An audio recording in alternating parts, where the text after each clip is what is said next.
Hello and welcome back to the Game Bet Match Podcast. I'm your host, Manny Friedman, along with my co-host, Brad Sloan. back in the house, baby, Yeah, for baby. first Grand Slam of 2024. It's exciting times. It is exciting times, man. This is what we live for. Oh yeah. Well, we're what are we doing? We're waking up at 5 in the morning to do this. Yeah, it's 5 a.m. Eastern time, baby. This is what happens when the Australian Open decides to start on a Sunday. It's just, man, it makes make it more brutal. Yeah, And I really don't get why tennis. I mean, again, we talked about this so many times, but money. release the draw earlier. No, I'm saying release the draw earlier. Yeah, You know what I mean? That's my complaint. I don't like. It's dumb because guys are going to withdraw last minute anyways, and there's going to be lucky losers no matter what. Just release the draw, they don't change the seedings based on the prior week performance. Release the draw Monday, Tuesday, and give us time to hype up the event. yeah, for sure. Nobody's hyping up the 250s anyways, except for us. Exactly. Exactly. Well, I mean, there are a lot of people hyping up this tournament for obvious reasons, and we're here to get right into it. So, for the first part of the show, we'll do a little bit of recap from the last couple weeks, and then we'll get into futures and quarter prices and all that kind of stuff. And then we're hoping that in about an hour and 20 minutes, Tidbits or Jon Reid joins us for some Yep. match previews. So that's what the schedule will be. It'll probably be about 2.5 hours, maybe a little longer. So personally, it's been a rough, first couple weeks of the season. I thought I did way better last year to start the season in terms of my betting. It's just been really hard to get a read on certain matches. Before the pod, you were telling me that favorites did better in week 1 and then dogs did better in week 2. So it kind of didn't go according to, how it usually goes. I mean, we got freaking Alejandro Tabilo and Yuri Lechka winning tournaments this week, which is just Yeah. what I And the expected. favorites were Taro Daniel, and I guess maybe you could see Jack Draper coming. But in a hot tournament, that's a You little know, surprising too. So it was. It was. What were some of your main takeaways for the first couple weeks? I mean, JJ Wolf has been awful. Yep. And I still haven't had a chance to go back. Yeah, I want to watch some recaps of some of his matches from last year because I know I know he has something black on his foot, and I don't know if that's he always does that or what's going on there. But he's been really out of form. The Um, Americans in general, though, have been really bad. yeah, none of the Americans have been good. I mean, to be honest, now I'm not really too worried about Shelton. I would say my concern level there is quite low. But I mean, because losing to Roman is not in my mind, not a knock, right? That's an acceptable loss. Losing to Taro Daniel obviously is not good, but week before Sam, I can kind of see it. I really do think that Shelton's team knows. I think Shelton's team has a pretty good understanding of how the point systems in tennis work. Yeah, he seemed pretty motivated in that match against Taro Daniel. It's not like he just went away completely, Yeah, um he seemed like he wanted to force a third set there. and Taro did give him a hard time last year He at did. Wimbledon. Was it Wimbledon where he gave him a hard time? So Yeah, maybe it's it's just a just I think matchup thing. yeah, rally tolerance and just good being a good mover and stuff like that Yeah. forces him to, be really good from the ground. So, yeah, but I mean, other Americans, we didn't see too much of Fritz. We saw him at United Cup, right? A little bit. Yeah. Uh, Tiafo, man, he's been awful. Besides that one win against Kecmanovic, which of course I faded him in, and then and then I backed him in the next round against Jerry Shang. Like that, it's I just haven't had a good read in terms of when to fade a guy and when to back a guy, you know? Yeah. Tiafoe, I'm still a little confused. I don't he hasn't looked good now in 7 months. It's getting a little scary, with the exception of maybe a couple matches at the US Open. He looked okay. Yeah. But even then, beating, guys like Offner, Manarino, Ichikata, and learning, I mean, it wasn't exactly an impressive run at the US Open in terms of the guys. He just, made it far Right. in terms of matches. And he did lose to Exactly. Shelton, which was, I guess a disappointing result for him. But yeah, I just think TFO hasn't looked the little bit I've seen of Tiafo, he hasn't looked particularly Mhm. really, Tiafo, there's a he's such an energy guy, right? And like we've talked about this Right. before, it's like he just hasn't looked like he wants to be there. I don't know if it's like it's not from an effort level perspective. I just mean like energy level, like I don't I know. mean, I don't know if I really buy that take. I know he's an energy guy, but like, new season, new coach, slam coming up, like there's no reason why he shouldn't be just like, completely out of it. I get it in November, but it seems like he's just not like playing well. He's just lacking confidence right now, you Yeah, know? I mean they probably go hand in hand, right? Like when he's Right. playing better, the energy level increases obviously. So yeah, I don't completely disagree with that. Yeah, I mean we can go down the list. Tommy Paul, I mean like Yeah, that's it was fine. I I mean, mean I know Draper played well and stuff, but like, you have semifinal points to defend. You need to just kind of a lifeless performance. yeah, Uh I mean, Tommy against Paul the throws in a guy. few of those here and there. I'm not too like he's like my level of concern isn't really too high. I mean, we don't deal with Tommy Paul. Like Yeah. he's got a lot of skills. He's really fun to watch. He's really really good athlete, really good ball striking, really good footwork. But the two problems are mental, and he's just gonna throw in a few duds each year. Like he's probably Yeah. he's probably good for three True. duds a year. True. Like How about Corda? I mean, he's been terrible. Like 2-1 to yeah, last. the quarter's been bad outside of like three tournaments for a year now. Well, you know what I mean? Like I mean, I like nothing. Like I don't think it changes anything in my opinion of him. Like like he'll have a good tournament and then he'll play bad for 3 months and then he'll show up and have like a decent tournament. Like No, I don't my know. He's opinion for him is declining like week by week. You oh know, I mean like like I do you still have an outlook that like he could be a future Grand Slam champion? Like, um could right like could just because he's like but he's not anywhere close right now. But no, like absolutely not. yeah. I mean, his forehand is a huge liability right now. I, Like, I just don't think he's like past 18 months. I don't know that he's made any progress. You know what I mean? Like he's is still not. somewhere in the 20s. Like it's what I mean. He's but Yeah, he kind of is who we think he is. I don't know. Like yeah. I don't know. It's I think it's disappointing. Like where he was last summer in the Australian hard court swing, like pushing Djokovic and then like making the quarterfinals of the Australian Open. Like, well, he hurt the wrist and then that was it for six right, months, right? And like exactly. that's But like he the hasn't recovered from that injury, which, you know, for that long. Maybe wrist is just a bigger problem, like as a but he did. I mean, right, he played well during the indoor season for a couple of weeks, made a final. yeah. Like he pops up and then he plays bad, and then It he makes did him okay the one. makes him really hard to bet. I don't think so. I mean, he's like a he's. I mean, I think he's like a lot of guys are dogs against him. He's not a terrible guy to fade. No, He's hard to back. He's hard to back. I'll give you that. yeah. Like, like But then when you fade him, he'll just throw in this occasional really solid match where you see his talent and well, that's why you fade him as a favorite, right? right. Like that's why I think he's a guy who can actually hit dogs against, but it's hard to hit Yeah. yeah. I don't want to back a guy like Medvedev against him. You know what I mean? I think if you're trying to play him in big matches, that's tough on Yeah. either side, but probably like first, second rounders against like weaker guys is where you can kind of hope he's just Well, not having a Medvedev good is actually a week. good matchup for Korda for some odd reason. Yeah, Like, for some odd reason. I don't really no. understand why. I don't, or maybe not. I don't know. It's like been like twice, like True. I don't know. It's because True. like if it made sense, I would 100% say that, but I don't quite understand why yet. So it could just be like Maybe I it don't could know. just be like a random, like it's a long time. We're talking Well, about still a pretty I small I sample. actually think a problem with Korda is like his lack of defense. I don't think he plays defense very well. I don't think he's a very like he's a good athlete and a smooth athlete, but he's not an explosive athlete. And playing Medvedev actually helps him because Medvedev is not particularly explosive. He doesn't really have that injection of pace either, I right? get that take. Yeah, I guess I get Yeah, that take. but in general though, I'm down on the Americans. I just don't like what I'm seeing really from any of them.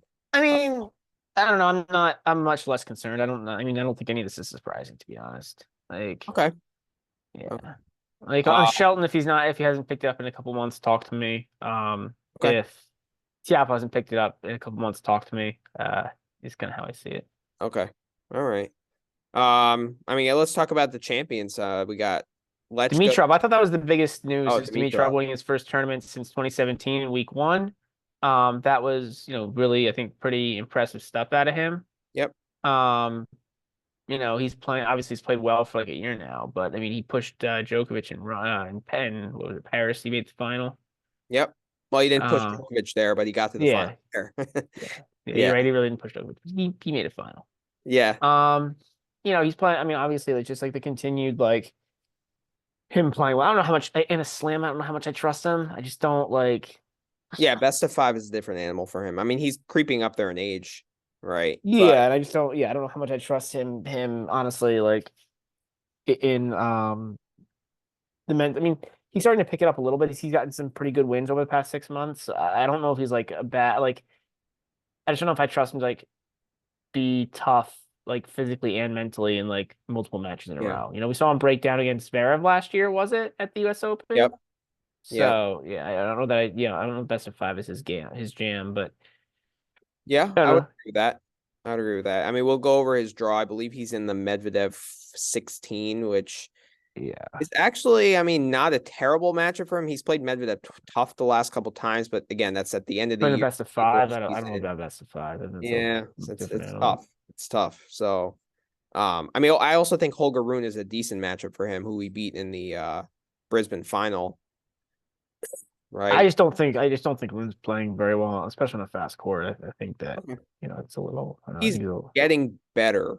He's not. I agree. I mean, he's better than where, I mean, yeah, well, we had the back last year, right? You have to keep in mind he had the back for at Yeah, least 2 or 3 months last year. And that was, like, well, yeah, he could barely win a match during that period, right?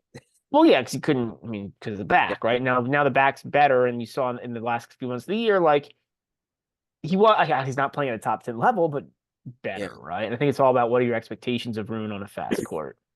right. Um, Germany won the United Cup. I hit a futures on that, which was probably my best win of the year. I mean, that was Yeah. the one it was only half a unit. Kerber was their female player in Germany. Yeah, I mean, uh, well, Zverev played really well, and like Yeah, he was yeah, actually quite impressive how he was like playing both the singles and the mixed doubles, like both going the distance, and like he did it on yeah, back-to-back days, which was quite impressive. So I mean, we'll talk more about Zverev in the draw talk for sure, but yeah, that was good. QB, I mean, he choked that for Poland. I had the Poland 4-1 as well, which was nice, but I mean, Hubie, I don't know. Did you agree with this take on Hubie, like where he kind of struggles to close out big matches? no, to be No? honest. Like, Okay. no, like, you see, well, okay, maybe. So, in the sense that, like, but I just think it's tougher to close out, like, better guys on the tour. Like, we see this happen with, like, most guys who are underdogs. It's like, it's hardest to finish off at the end, right? So, like, I don't think it's specific to Hubie any more than any other, like, guy. Like, I just think that, like, generally, I mean, like, underdogs blow matches against favorites much more than favorites blow matches against underdogs I'd agree with that, but I think he's been in the winning position against top guys because he's quite not as good a as few them. Like times. he's the underdog, right? Like I don't think it's like I think it's similar to him that it's the same thing for him. Like him to these top 10 guys, right? Is the same as I don't know Etcheverry to somebody in the top 20, right? And we I see understand that, but like if he lands his first serve, he probably wins that, right? And like there's been so many instances where he doesn't land the first serve in a key moment, like against Alcaraz and Cincy, and that's on his racket. Like those couple tie breaks against Djokovic, where he had set points in both of them. Um, I mean, he nearly choked away the one against Rublev in Shanghai. He got over the edge there, but like it wasn't pretty. Like I don't know, against this Zverev thing. Like I know the ball like clipped the line barely and like that forehand pass, but it's I just feel like he's putting himself in the good position and then not able to close it out more often than not against better guys, and that's why he's ranked where he is. And I I think just think that's true of like almost every guy. Like I don't I think that's true of most of these guys when they're underdogs, right? Like but we talk about how so much how like but how most guys Djokovic. don't even put themselves in the position. Oh no, I mean, well, but I don't. I mean, I don't. Again, like the difference, right? The gap because the gap between Hubie and those guys is smaller than the gap between a top 30, 40 guy and Hubie, right? You've got to look at like the gap between Hubie and those guys versus the gap between a top 50 and a top 20, and I don't see a whole lot of I difference don't in how the match necessarily think is. Rublev has that problem, right? Oh, I think he does against the better guys. Yeah, I think Rublev gets just in big But he matches. doesn't It's he doesn't he's necessarily put himself in that position against like a Sinner or Alcaraz or he did he did. I right? mean, he did several times in the he did against Sinner. Well, wasn't it 5-5, 5-6, something like Or that last year? I Paris. mean, like I Okay. think yeah. I don't know. Yeah, I I think guess he that had Djokovic on the ropes in Paris and then couldn't close him out. Yeah, and maybe. he took the first set off Djokovic at Wimbledon or US Open, one of those matches Yeah. at the Slam. So Yeah, but then it was I just think it's like it's really hard to finish. Like when you're the underdog, it's really hard to like at the off. hard like as you advance in a match, right? Against the when you're the underdog, it's harder to like accomplish the next task. And I think it's yeah. I feel like Hubie's putting himself in position more often than not to beat a top guy and not able to close the deal. Like I can see visual tightness from the eye test as I well. mean, I just don't think it's I mean, you could say that's 70% of the tour at Okay. that point. Okay. Fair. Fair. So that's United Cup. How about Alejandro Tabillo? What Yeah, I a mean, look, it's like it's yeah, it's impressive. He's been really, really good. So he's like 20-2 or something in his past 3 months. And like I kind of called yeah. it out. We talked about this like back during in the middle of the tournament, how he's just on a really like he seems to like I mean, he knows how to win. Right. I get it because I don't know if he like when you watch him, he's not that good of a tennis player, but like he knows how to win. Yeah. Yeah, he's smart. He's He's smart. really smart. He's a really Yeah, smart tactician. I agree. Yeah, yeah, you can tell he came up. You can tell he's a clay court guy because he's I right. mean A, the game, but B, he's a good tactician. I agree. Yeah. I mean, great week to win a 250 for him and Oh, for him, yeah, it's a fantastic week. it's Yeah. amazing. It's amazing. And then in Adelaide we got Lechka. I don't know. I didn't like what I saw from him at the end of the year. But maybe he just likes this Australian Open time. Like he made quarterfinals last year. I thought he was a pretty sizable dog against Draper. I mean, it was a painful loss for me having the 2.5 because Draper, I believe, had like break point at 4-all or something like that. Yeah, yeah. Uh, I mean, I don't know. It's this this this last tournament was kind of tough because like it's just the week before Slam, right? And it's kind of like yeah. a weaker field, and like I don't know, man. Like, and we talked about how that particular tournament, the Adelaide tournament, and I was Mm, surprised that Hechka won. But we talked about it in our, I think if we did a preview, I can't remember, or if when or maybe you and I just talked about the tournament. Like, yeah. we talked about how like it was a weaker field, not just like in terms of necessarily like the kind of the skill of the players, but the players fitting the tournament, if that makes sense. Yeah. You know what I mean? Like I just didn't, I mean I was fading a lot of the top guys. Mm, Which is why I went for like Jordan Thompson or not. I think yeah. was Adelaide where Thompson was, you know what I mean? But like Thompson and yeah, I think you had oh, I Kokonakis. went for Well, Kokonakis I was too. on Yeah. Shevchenko who put it Yeah. against O'Connell. But Uh, my point is like I think it was a that was a tournament for a dog. It was a tournament that was it was I mean both these tournaments were probably sitting out there for the dogs yeah. and it You was just picked a the matter wrong of one. which dog. Like we hit the right idea, we just didn't get the right dog, the right guy. Yeah. Yeah. I mean, Lechka has a lot of talent. Like this I mean, after the Australian Open summer, we were really, really high on him. Probably too high to a fault, right? Yeah. Like Yeah. from where he was there to, kind of where he is in my eyes now, like it's still lower now than it was back then. But like Yeah, but like I guess okay, you could if see you the talent. I gotta recalibrate kind of my thoughts on Lechka. yeah, but if you look at who we beat, right? We got Walton, who's not a tour level player, Lajovic on a fast court in 3 sets. Yari, okay, not bad. Korda mailed it in that semi, Yeah. and then Draper. Draper, Draper in a final. I'm still not. I mean, we talk Draper. Like, I'm still not Yeah, high on Draper. Like, I'm not I, fully sold for sure. I think he's a guy who we talked about. I think he's very similar to Corda. Yeah, I I see agree a with lot that. of similarities there. Maybe not in exactly how they play, but in the fact that they're guys from, you know, major tennis countries who Yeah, with the major tennis media who I think like, we're itching for a star. yeah, exactly. Exactly. Yeah. And I think, I think Yeah, that they almost get overpumped because they're talented guys who people want to be successful in there. I think they're both decent players. Like, I think they're yeah, both, I mean, I wouldn't be surprised to see Draper end up somewhere in like the between in the top 30 this year, but I yeah. don't. Right, right. Yeah, I mean, I was bless you. I was more impressed how he backed up the Kecmanovic win with the Paul win. Yeah, I just wasn't surprised to see Tommy Paul play So a bad match. That kind of thought match, it was a yeah, little bit of a. yeah, I didn't bet it because I thought it was just a terrible match to bet either way. But yeah. I thought one of those guys was going to throw in kind of a dud. Okay, all right. All right, that's good for recap. Let's go to Yeah, the big tournament now. Coming up next week. At the Australian Open. So they play with the Dunlop ATP yeah, Extra duty balls, which I heard um start really fast when it comes out of the can, and then they fluff up later in the cycle. yeah, yeah. Uh, I mean, yeah, yep, so that's like a very common narrative with these balls. It's very, yep, very yeah. I mean, I think that's probably a true statement at this point. yeah. More than I mean, like, so that's a. I don't know if it really matters. It kind of makes it Well, less I think it important. does if you're betting live.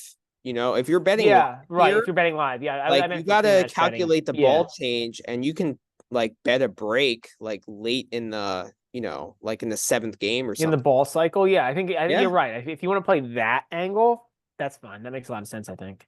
with like two decent returners, and if you get like plus 200, like I think actually a Ooh, plus 200 is really not good for break. I mean, even on clay, you see guys break less often than that. well, Or depending on the so guys, and it depends on like if it's the seventh game of the ball change.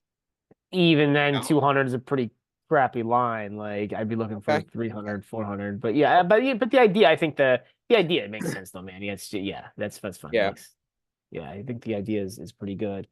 Um, Conditions this week. yeah, I was looking that up.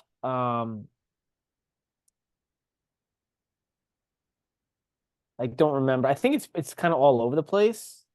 I mean, that's Melbourne weather for you, right? I know, yeah, but like, but there are fortnights where it's been like super hot. You know what I mean? The entire time. Yeah. You don't see that. Um, the first week is actually really rather cool. A little, but it's just a variety. A little bit of a few days with rain, a few days not with rain, and like in Yeah. the 70s Fahrenheit. So pretty good conditions. I mean, Yeah. in terms of Yeah, not being mild. crazy hot, like. Yeah. Mild. We've definitely had days where they've definitely had like when they had to put the heat rule into play, yada yada. It doesn't look like they're doing Right. that this year. So it's probably going So, to play slightly slower, I'm assuming.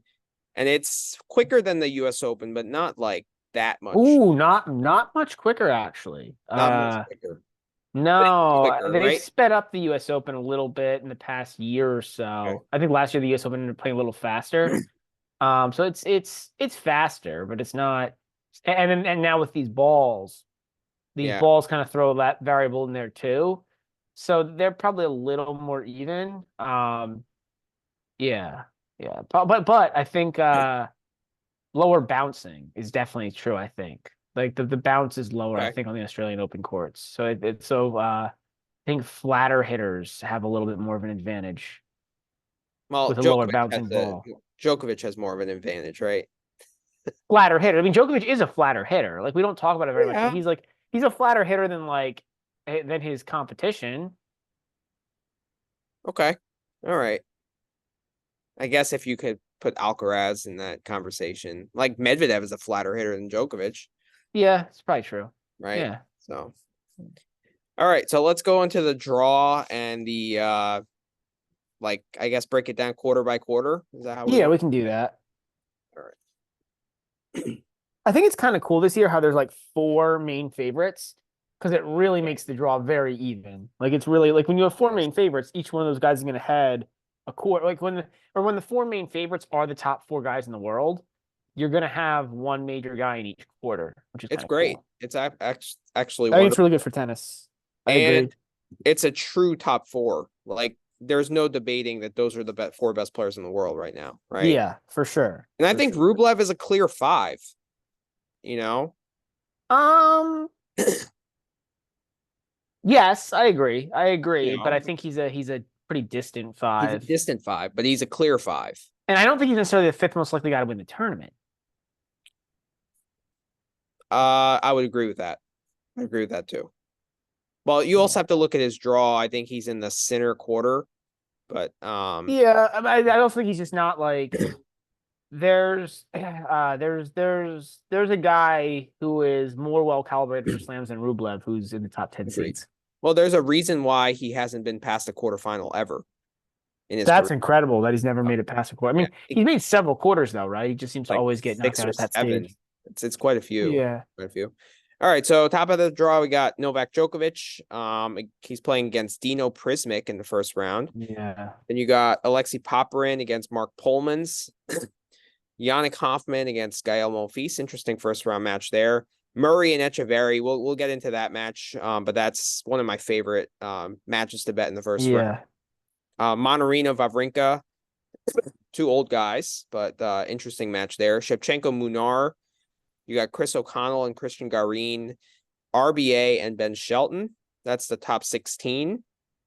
Then we got Fritz Diaz Should we Acosta. stop there? Are you Should gonna we stop stop there? there? That way, don't yeah, because it's 32 guys, is a lot to name off. Yeah, it's a I don't know if lot there's to a whole do. there's some interesting matchups in the first round here, but in terms of draw talk, there's really not much. I mean, like the only interesting match. I mean, honestly, I think Prismic is kind of an interesting match just because it's like to see a young junior coming up against Djokovic. Yeah, But from I that don't standpoint. think what. From that standpoint, yes. Yeah, but I don't think anything in terms of like there's nothing to challenge Djokovic here except maybe Shelton if Shelton serves fantastic. But it's a bad matchup for Shelton, man. Even because even still like we've talked about improvement from Shelton. And the improvement of Shelton I think has been amazing. I mean Yeah. he's like he's not just a server now. Like he's winning 35% of points on return, which is like decent. It's not like it's pretty. He's getting up to be like an average returner, maybe slightly below average still, but he's got the big Yeah. forehand that kind of offsets it. But like it's just a bad matchup for him because I mean Djokovic has him destroyed in whatever. If you like the term rally tolerance, but he's just better. Like Djokovic is better at doing rallies, right? Than Yep. Shelton, For and sure. the serve is the Shelton and Shelton just hits. There's still a lot I think work for Shelton to do on locating the serve. Like he Mhm. should be the top ace guy on tour. He's got a 149 He mile should an be. hour serve. Like he Right. should. He actually, I think he's. I don't think he might be like borderline top five in ace percentage. I don't remember, but Yeah. like it's not like he should be hitting more aces ironically than he is. He hits a lot, but he should be I think hitting more. Um, Well, also Djokovic is so the best at neutralizing that kind of serve, right? So it negates his biggest strength. So that's another reason why I think it's a terrible matchup. well, that's where I was going with it, right? Like, and I Yeah. was just saying, like, if he had like a more accurate first serve, I think it'd be a little like, be a little bit tougher. Yeah. But yeah. Yeah, I mean, how much of a issue do you think that wrist problem is? Like, did you agree with my take that like you just don't buy into any Novak injury kind of because I don't necessarily agree with that take, but I'm okay. not buying into this particular injury. Because like, look, we saw it last year. Like, clearly the injuries were a problem for him during the play season, right up until Roland Garros. Okay, so why but why does the injury always like happen when it's not important?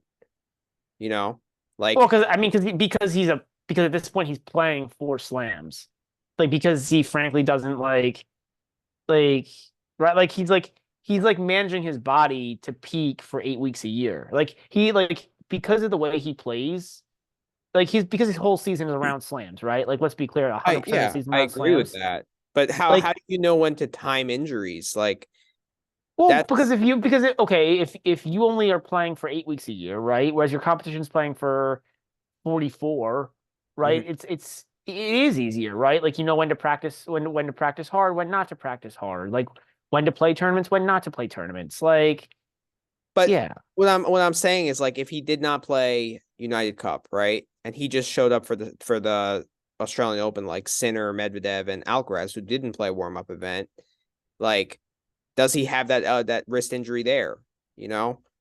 Like I just it just seems like the injury is like timed in always a convenient time. Like I'm not saying he's faking it. I'm just saying that I just don't buy into it. Maybe it's a little conspiracy theory in me, but until he actually pulls out of a tournament and doesn't play, that's when I'll buy the injury. And he's also so good at managing it. Like it just doesn't matter. Like he obviously didn't Well, care about that Demonor match. Like it just didn't matter to him, you know? I guess that's just it, right? Like he doesn't have to care about those matches, right? So like if he's starting to have a little niggle, it's just like okay, we're not gonna, okay, like we're not gonna overdo it. We're not gonna kill ourselves here. Like, you know, fine, we'll lose and move to the next. We'll lose and move Okay. on. Like it's yeah. I mean, I think it's easier to play 8 weeks a year than 44, Yeah. right? Like. I mean, I mean, even if he is a little injured, like I mean, he's gonna have to literally be on one leg to lose to one of these guys. Well, that's the thing too, right? He's so much better that it. So I said 8. It's really 4.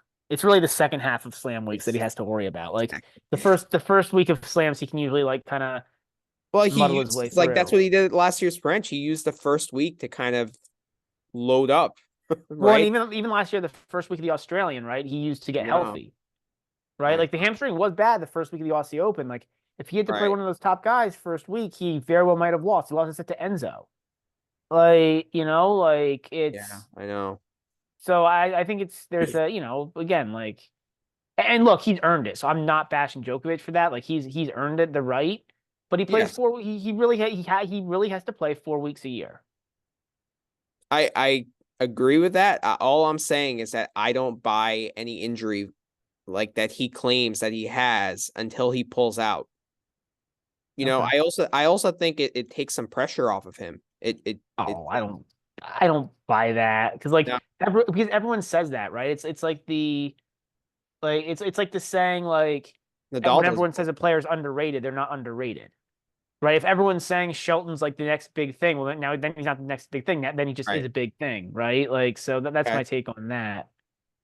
Maybe he thinks it does. Maybe in his mind it does. That's possible. I mean, Djokovic, we know, is a little out there in terms of like, which is really all that matters, right? Well, And I what mean, we're that's talking why about here. Nadal, when he goes to the press conference, like he never like he never says he's going to win Roland Garros or like he never puts that pressure on himself. Like he always says, But "Oh, is that just to be a nice guy, or is that not to put pressure on himself? I think it might just be no, to be a it's the nice guy. latter." He's not trying to be a nice guy. Like that's what he tries to portray, but that's not what he actually thinks. You're sure, Manny? You know how Alpha thinks? No, that's human nature. That's human nature. Uh, That's I don't human. know. All right. I mean, a lot remains to be seen with Novak. I mean, I also Oh, think that I don't think much remains to be seen. Like, I mean, right. what But what I like mean is like we'll see if it like is an actual like thing where he's like calling the trainer during the first week of the yeah, we'll season, you see. know, like Yeah, we'll I'm not see very worried about this that. one. This one I'm a lot less worried about. I think he was actually hitting decently well and practicing decently well at what Look I heard fine. this week. I mean, So yeah, I saw some practice points against Zverev. He was smacking the ball around the court, yeah, running like a gazelle. He's fine.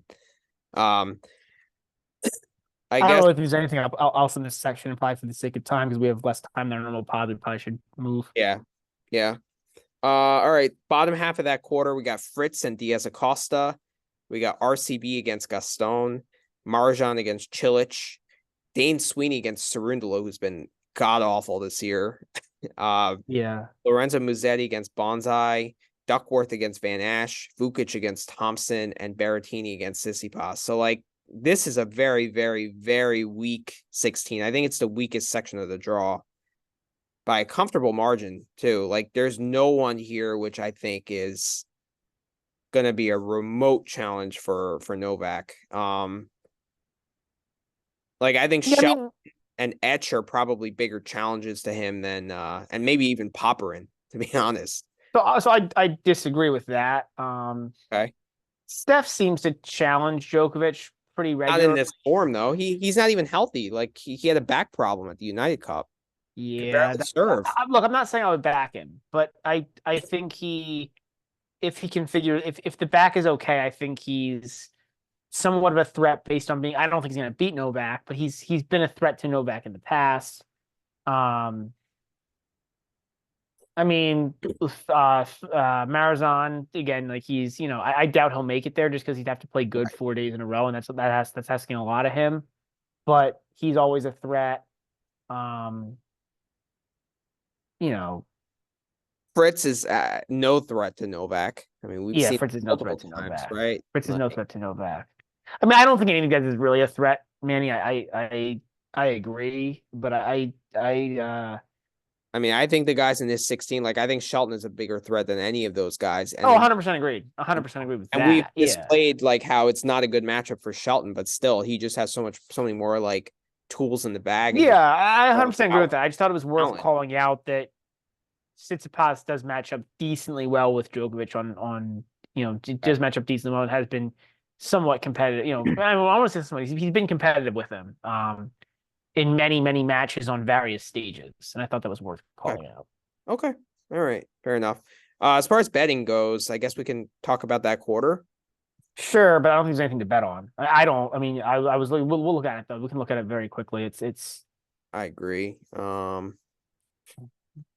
Djokovic minus 400, Shelton plus 1,000, Tsitsipas plus 1,000, Fritz plus 1,400, Berrettini 33 to 1, Murray 40 to 1. Like there's nothing. there's nothing I can get excited about here. Like, gun to head, a couple of interesting names here. Fabian at 50 to 1, right? But I think he's kind of being overvalued, honestly, because he's so hit or miss on any given day. Yeah. But he could beat Djokovic in theory. I don't know if he could do it over five Best sets, of but like in five, theory. no. Yeah. In theory, more than any of these guys except Shelton or maybe Tsitsipas, right? Like if you're looking Yeah. for guys who, in theory, could win that match, right? Like there's Pure not a lot here upside. though. Yeah. What? They're just pure upside, but Yeah, but there's not a lot there. no, no. All right, I guess let's move on to the second quarter. So we got Yannick Sinner against Bodig van de Zandschulp. I We think got it's a really interesting first round match. Actually, Bodic is playing a yeah, little bit more decent again, and he's one of the better unseeded guys in this draw. agreed. Jesper de Jong against Pedro Cachin. Galan against Kubler. Got JJ Wolf and Sebi Baez. Talk about like one guy that's really struggling and one guy that's just not good on hard. Tiafo and Coric, it's kind of a similar. Both guys are just really struggling. Well, Court hasn't played yet this year, has he? I don't think so. Yeah. Tomas Machak against Shintaro Mochizuki, lucky loser. We got the champion in Auckland, Tabilo against Kovacevic, Yeah. and we got Altmaier and Kachanov. So Has this is Kachanov played yet this year? He he lost a bad has match, didn't struggled he? though. He lost to Rusevori, I think. Right. Yeah, And he lost from Savory. That's right. Yeah. Yeah. yeah. Um, Yeah, I mean, there's not much here to trouble Sinner, right? Like, besides his body, like I think Bodic is actually one of the tougher guys in this Agreed. part of the draw. I I mean, I really think can't that could see be what? I really can't see anyone taking a set off, like even Kachanov and I this. actually think Bodic could take a set, and that's kind of one of my Agree. plays. I think This Bodic should be is, too. we'll get to it in the individual matches, but I kind of want to play Bodic against VDZ or against Sinner in some form because uh Yep. Sinner played yet? Yeah, Sinner Is didn't play any not. warm Is ups, so not. I kind of think that Bodic should, I don't think Bodic's gonna win the match, but I think he could be live for a set. I agree. I actually have the 4 set line there, plus 240, I think. Yeah. So I totally agree there. I think that's Sinner's toughest match. For I think sure. considering that it's the first match of the tournament, yeah, because I don't see any of these other guys pushing him, like even No. like style matchup wise. I mean, And I don't want Kachanov or Tiafo, like yeah. if they're playing well, could be interesting. But I really don't think we've seen Kachanov play well in a while, like really well in like a while. I mean, he lost U.S. Open badly to Emo, and obviously he was coming back from injury and not ready yet to play. But even the tournament he won last year in the back half Asian split wasn't. I didn't think it was particularly impressive. It was just he was just a way better player than anybody in the field. Oh, that was Um, in China and like Chengdu or something. One of those, yeah. I can't remember. There's too many tournaments in China But he was injured prior to that, and I kind of feel like he's still working his way back in a way. yeah, I don't know if it's working his way back physically or like mentally, confidence, game. But yeah, I agree with you. The Well, he overall doesn't thing. really possess like natural raw tennis talent. He's more like that hard worker grinder. Like he's always going to be there. Like He hits good balls. He he strikes hits good good balls. balls, I don't. but I mean, yeah, I just don't think like I think he needs the reps to really get back to where, that very well may be true. He's not as smooth. I'll give you that. He's not as right. smooth as some other top players or Yeah. explosive. Yada yada. I'll And give just you that. from like an eye test, I don't think that's a good matchup for Kachanov against Sinner because like just Sinner does everything a little bit better. Probably at this point, yeah, So yeah, probably. But I think he's got a shot, like center, because the one thing Kachanov does do better is that physicality. physicality, yeah. Right. But since it doesn't look that hot, you know, and now the But I don't know if it's a. I don't know. I don't know if center the heat is really an issue for him. It's more just his body breaks down. yeah, but I mean, I don't see anyone pushing Who's him gonna with push him? Yeah, I get it. I push get it. him, and then like he plays on Sunday, so he has I think 2 days off after the first round after his toughest match. So it's like, Yeah. all right. Then we got Demonor against Raonic, Arnaldi against Walton, Kotov against Rinderneck, Koboli against Nico Yari. We got Korda against Kopriva. We got Halis against Lloyd Harris, Eubanks against Daniel, and Seaboth Wilch against Andre Rublev. Um, Yeah, I mean, obviously the two names there are Korda and Rublev, right? In terms of like, I think guys, I mean, I think we can scratch off Korda and just go to Demonor. I think it's Demonor and Rublev, like for who's going to fight for that quarter spot. I think Korda's upside is yeah, I mean, Korda still has upside there. But I hear you. Like I'm not saying I would ever back Korda here because it's like again, he's so hard to predict. So if Korda But played like, Rublev, what price would you need to back Korda? actually, that might be a spot if he gets there where you could back Korda because like he'd be a dog, right? He'd be a pretty big dog. Like Yeah. he'd probably be more than 2-1, and like at that price, like it starts to get interesting. I think. Yeah, I mean, I get it because like I don't think Korda needs the reps, kind of like Kachanov. Like he can just show up and play a great match, and then like the next day play like absolute dog crap. Like that's Right. Korda for you. So I get the take. Um, I don't know. I need at least 2.5 to 1, at least because like And I probably agree, but I'm saying like, but I'm saying like once if it's not better than 2-1, I'm not I'm I not don't even think you're looking gonna at get it. 2 to 1. I think that's where their books are gonna stop. You might get like plus 210, Yeah, I but I mean, don't think you're gonna who get knows? better than that. It depends on a bunch of things too, right? It depends on like the lead up and it's like these hypothetical lines in the third round of a tournament are so hard because there's a Right. lot of stuff to happen in between. Right. How about Demonor? We gotta talk about him. I mean, I mean, I think people are overhyping him a little bit because of that win against Novak at the United Cup. I mean, obviously playing well, and then he backed it up with a win Yeah, against Zverev. So like, yeah. I just don't think like I don't see how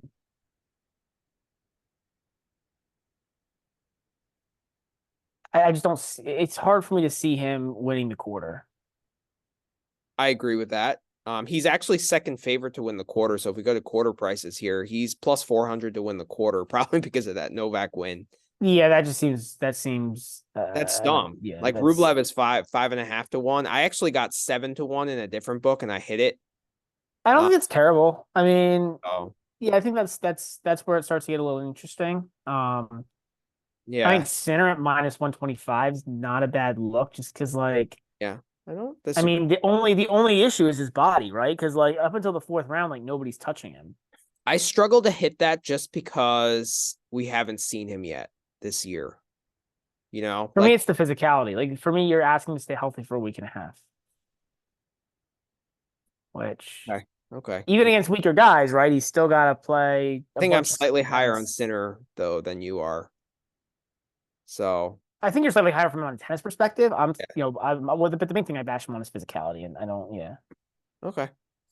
I mean, But my favorite bet of this quarter is it's lower in the board here, but it was Rublev and Sinner to meet in the tournament in the quarterfinals at plus 600. I absolutely hammered that.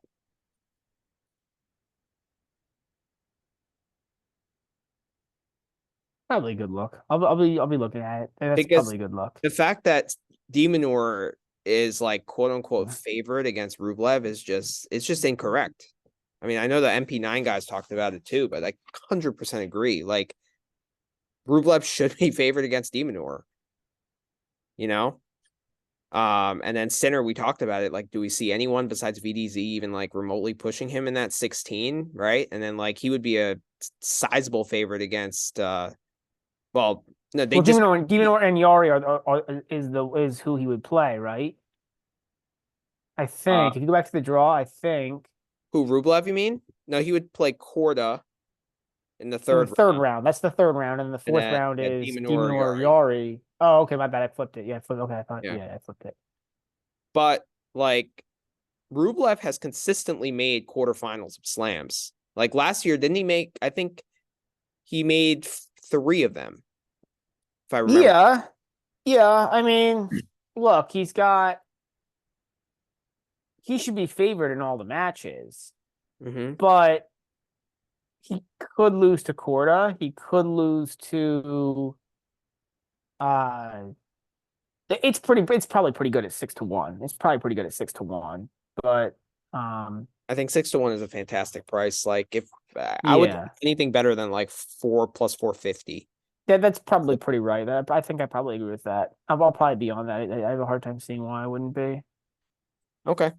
It's just always hard to back center man in a slam, just the physicality piece. But Well, he just has to win format. He just has to get to the quarterfinals. He doesn't I have to win know, the quarterfinal. He just has to get to the I fourth know, round. Like, and and he there's shouldn't, and he should be able to not get too many issues. I get it. yeah, and he didn't play the week before, right? Like, I think he's managing his schedule better. Like Yeah. so I don't know. I think he's paid his dues, and now it's like that time Um, for that next step. I But don't give a shit about paying dues. Like, no, from a tennis perspective, like team paid his dues, and then he got a slam, right? Like but I don't think anything to do with paying his dues. Like, he just happened to not have to run into Novak and Nadal he was was the playing same Novak tournament. and Nadal tough during those years, though. Like you have to I'm admit, not saying I'm not saying Team wasn't a good player. I'm not saying Team didn't compete versus Novak and Rafa. I'm saying that I don't think it was paying dues. It was just like he was up there and they weren't at a slam and therefore he got through. Like, okay, I don't know. I think there's something to be said about gradual progression, which a lot of guys it doesn't happen, and we're yeah, seeing I agree with that. right. Yeah, yeah. We're seeing that with Sinner, right? I don't actually don't know, man. I don't really. I think this progression thing is a little overhyped. I told you the stats from last year. The second half stats from last year weren't that much better than the first half stats.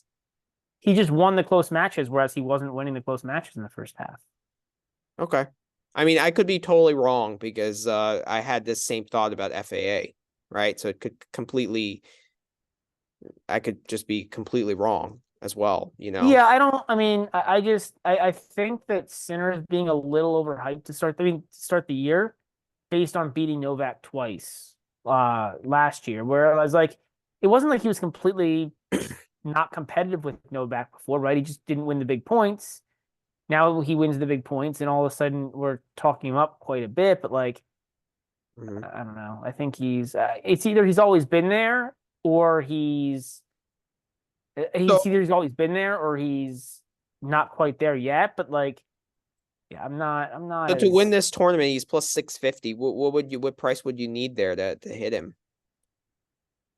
So I was trying to think through this. It's not 650 to me because of the physicality concerns. Like I knock off a huge chunk due to physicality concerns with him. Um,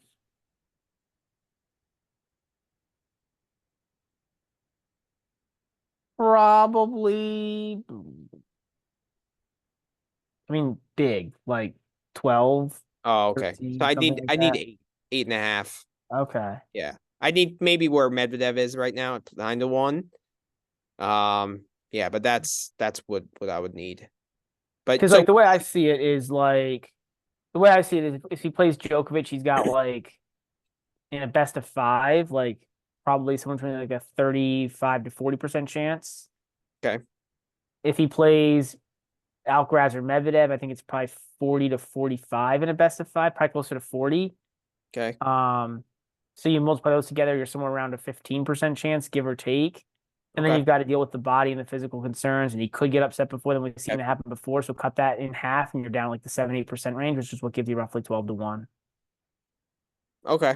I'm slightly higher on Sinner in terms of the Medvedev Alcaraz final. Like I'm where you are in terms of the Djokovic semi, but if he gets through that, I actually think he should be even to maybe a slight favorite against either Medvedev or Alcaraz. Yeah, for me, it's just the best of five. I hear you. And like the fact that Alcaraz would have to be playing well to get to that point, Alcaraz, True. he's I feel like they've had a lot of classics, but I feel like Alcaraz has been the slightly better player in that rivalry. I can't remember the head to head offhand, but I feel like Hmm. like Sinner gets some, Alcaraz gets some, but I feel like Alcaraz gets a few more. So Mm, yeah, it's kind of 50-50 there, but yeah, what is the head to head there? let me see. Could be interesting. Somebody who's a little higher on Sinner than either of us. 4-4. Okay, better than I thought. All Yeah. right. So, all right. So let's move on to the bottom half of the draw. So the top half is going to play Sunday, Monday, and then the bottom half is going to play Monday, Tuesday. Um, so third quarter we got Rune against Nishioka. We got Laszlo Jiri and Arthur Cazot, Arthur Fils and Yuri Vesely, Roman Safulin and Talon Griekspoor, which I think is one of the better first round matches. Ugo I think that is the best first round match by far. I yeah, don't think it's particularly okay. close. Like that could be like a third rounder. I agree. I agree there. Yeah. And there's not a Ugo, whole lot of really exciting first round matches in my mind. Like from a tennis perspective, there's some interesting betting ones, but there's not too many first round matches I'm that excited to see personally. Like from a tennis perspective, there's maybe five or six. okay. Okay. Well, when we go over the individual matches, Yeah. go over that. Ugo Humbert and David Goffin, Zhizhen Chang and Federico Coria, Shapovalov against Jakub Mensik, Omar Jasika against Hubie Hurkacz. So that's the top section of the third quarter. Um,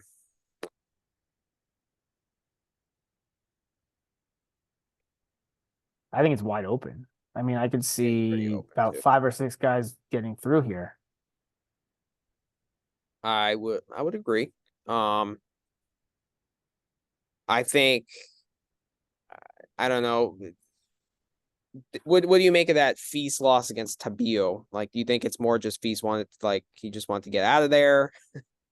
I mean, No, because he was up he seemed five. pretty pumped up. I don't. Uh, I just don't think he's that good yet. Like, like he's Probably true. he's he's he's upside, but he's still got a lot of, he still can play some bad matches. He played a few bad matches to it in the second half of last year. Like, Yeah, he's still young. Like he's gonna have some duds.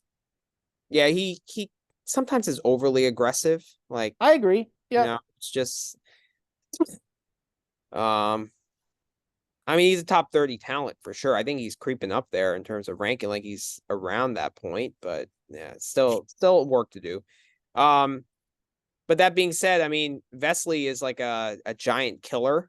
I know Tennis Master posted like a Vesely upset at 9-1 or something like that, which is actually a decent look. I don't know. I don't know. Yuri Vesely on a fast court, and has Vesely played recently? Like, He's known as being this giant killer though, and he plays up in slams slightly.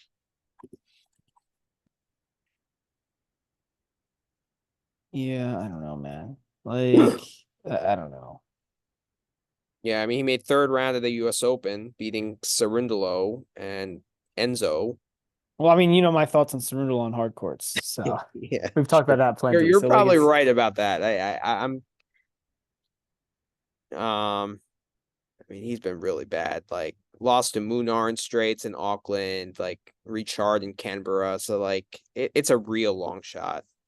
it But would be based on the fact that Vesely, I guess, kind of plays up in slams, at least relative to like other stuff. But even then, if you look at yeah, his slam record, it's really not particularly great in the past like 5 years. A lot of it would be like you have to be extrapolating like career stuff out to stuff he's done yeah, 2 3 years ago to believe in it. yeah. The Djokovic win in Dubai. I mean, that's probably the majority of it, And right? did he beat him in Monte Carlo also several years Yeah, ago? yeah, that's true. I think he's one of the only active players that has a winning record against Novak. Yeah, yeah, like that, and like that's what you have to extrapolate those kinds of things out to this tournament, which I think is a little Exactly. bit. Yeah. Um, it is a pretty open 16. Um, I mean, Hugo's been playing really well for 6 months now. yep. QB's always a threat. Um, Got a lot of over candidates here. Like Hubie, if he plays like Humbert or Zhang, like, you know, well, Zhang and Humbert, I mean, and Hubie, they played an under match in the United Cup. yeah, I So, don't know that Zhang is such an over guy. Like you think because of, like the big game, but well, he just didn't play well in that match. Like, but I'm that not, can happen, right? There's a problem with Zhang. That's why I don't think he's necessarily an over guy because he can like if he plays two good sets in a row, he can win in 2 sets, and he plays two bad sets in a row, he can lose in 2 sets. Like, but he could go. It's just really he's just like a he's really I think dog to or me he's more of a pass. pure dog or pass. Yeah, you're probably right. Just a lot of like big hitters in this section. Feast, Roman, Greeksport. Jerry's in that category. He's more a rally tolerance guy to me. Oh, I don't know. I think he's got No, pretty big game. Eh, groundies. I guess Holger Rune. I guess you could put in that category too. Yeah, Uh, Chapo, Chapo. Hurkacz. I mean, her catch is just a big serve, but not. Yeah. True, fair Oh, enough. Fair point. Fair point. yeah. All right. Bottom section of that third quarter: Dimitrov against Marton Vlucevic, Sebastian Offner and Kokonakis, Martyr and Borges, Lestienne and Fokina. We got FAA against Domi Team, Moeller against Grenier, and then Kipson against Rusevori, and then Atmane against Daniil Medvedev. Tough Uh, draw for Medvedev. I think Rusevori is a tough match. Well, that's what I'm calling out there.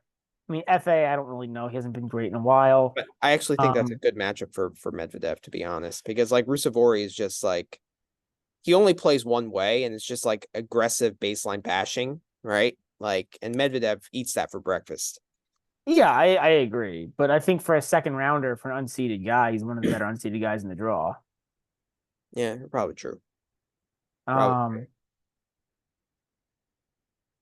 I mean, I I think there's see. some interesting matches here, but I don't really see anything to trouble Medvedev. I think honestly, I always talk about it, but I think the toughest guy in this section for Medvedev would be Fokina in a best of five. I know I think Dimitrov's playing really well, but I just don't think it's a good matchup for Dimitrov against Medvedev. Actually, it might be a decent matchup for him, but I just think best of five. I don't like Dimi in best of fives, man. Not against a guy like Medvedev, where you I have to make a lot of shots agree with you, but from I a still while. think Dimitrov is a way harder challenge for Medvedev even at this point in best of five than Fokina is. Like, You're probably right. I'm probably a little high on Foki, but yeah. it's I don't know. It's I mean, Foki did play Medvedev tough in like Indian Wells last year, but like, well, it seems like Foki. Another thing, it seems like Foki plays these top guys pretty tough. yeah, Like he just, it's. I mean, but he may not make it through Lashen. I mean, Lashen I think has a real chance in that matchup actually, and he maybe we'll talk about that yeah, match a little bit, yeah, he's but live, yeah. yeah. As far as quarter prices here, Medvedev plus 125, Rune plus 300, Dimitrov plus 500, Hubie 10-1, Feast 14-1. I really like Medvedev here, man.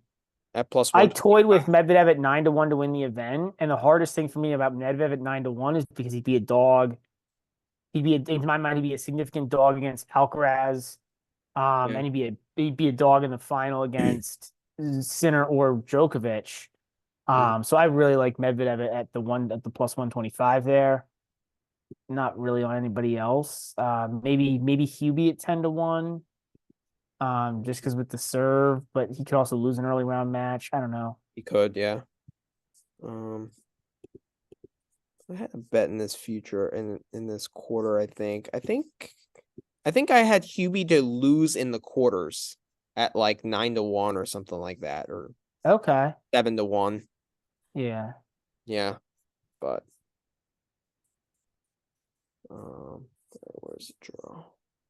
But in terms of quarter prices, I don't really have anything here. I think it's pretty accurate. I put Dimitrov as I don't know. I might flip flop Dimitrov and Rune, but like the fact that Medvedev is there just kind of negates the value there, I, right? I can't. I can't. I mean, I agree, maybe, but I just don't trust Demi in a best of five. Okay, fair enough. All right, bottom section we got Zverev against Kopfer. We got Sunwoo Kwon against Lucas Klein. We got James McCabe against Alex Michelson. James McCabe. Bernabe against Yuri Lehechka. The Adelaide winner. We got Nori against Marias. Lajovic against Seppieri. Purcell against Falcus. And ARV against Casper Ruud. I mean, besides to me, the top two guys, it's a really weak section. Well, I think Zverev is yeah. I mean, Yeah. I mean, besides Zverev and I guess Casper Ruud, like they're on a complete collision course for the third round, or for the fourth round. Like I can't even yeah. I just see don't. him I beating still Ruud. don't trust Ruud on a faster court, man. I'm like, I feel like on a higher, he needs a higher bouncing court. I think the fact that it's a lower bouncing court is bad for him. Mhm. So I mean, he did play I decent in United Cup. His couple matches, like he surprised me in a way. No, I know he's playing a little better on the fast courts. And like, there's something to be said for like, he did take an off season this year. I think at least he didn't versus what he did last year, which is when he took off in like Feb. Mhm. Um, I think he did even a little bit better of a job. I mean, we made fun of him for it, but I think he did do a little bit more schedule management in 23, so that should help him. Mhm. Um, but I still haven't seen enough out of him to trust him Agreed. on a faster hard court. I mean, do you think Purcell is live in the second round against Ruud? Yeah. Okay. Yeah. I I'm mean, not saying he's not. I mean, he need to be a pretty big dog for me to hit him, but is he live? Yeah, he's probably live. like Um, you need 4-1. Something like that probably is Okay. what I'm looking at. Yeah. Best of five. Need a little better than that for my sake. Um, I don't know. I think it's a great path for Zverev to the quarters. Yeah, I think obviously. I think that well, I mean, I think it's the obvious statement, right? Yep. Like who yeah, I mean who even competes with him to be honest? Like Maybe a hot Lechka. but I mean I actually would go the other way with it. I mean, Yeah, usually I feel like usually these guys who do well, who win a turn the week before in the tournament don't do as well the next week, right? agreed. Like Agreed. Yeah, that's a big deal for Lechka, and like to come back and back that up, it's not that easy. So I mean, I the only narrative for Lechko would be the points to defend narrative. right, right. All right, bottom section there we got Tommy Paul against Barrere. We got Marcos Giron against Jack Draper. Kecmanovic against Watnuki. Rinky Hijikata against Jan Leonard Struff. Alex Bublik against Sumit Nagal. Mackie McDonald against Shang. Dan Evans against Sonego. And then Gasquet against Alcaraz.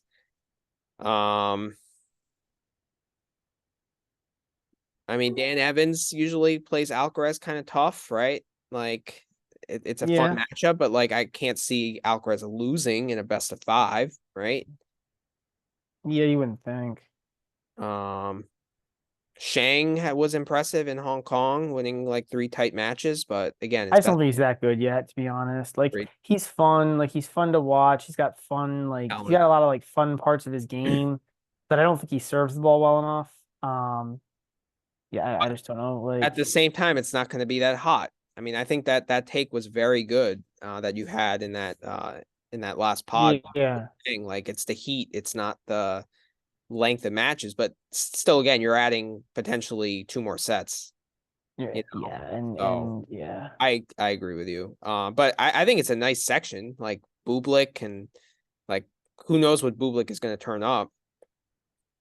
Yeah, I mean, so Bublik is five, and I didn't hit it, but on the outrights, and we didn't really talk much about the outrights because I don't have a whole lot on the outrights, so anyways. Yeah, But Bublik is 500 to 1 on the outright to that's a win. Brad special for you.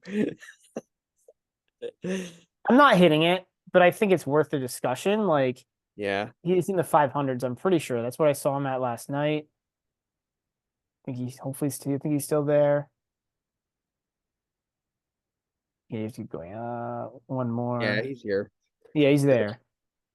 I I mean, mean, is he on the same level as Vukic or that's what I mean. Like, if you look at underneath? the other guys on this level, like Bublik, I mean, there's a path. I don't, the problem with Bublik is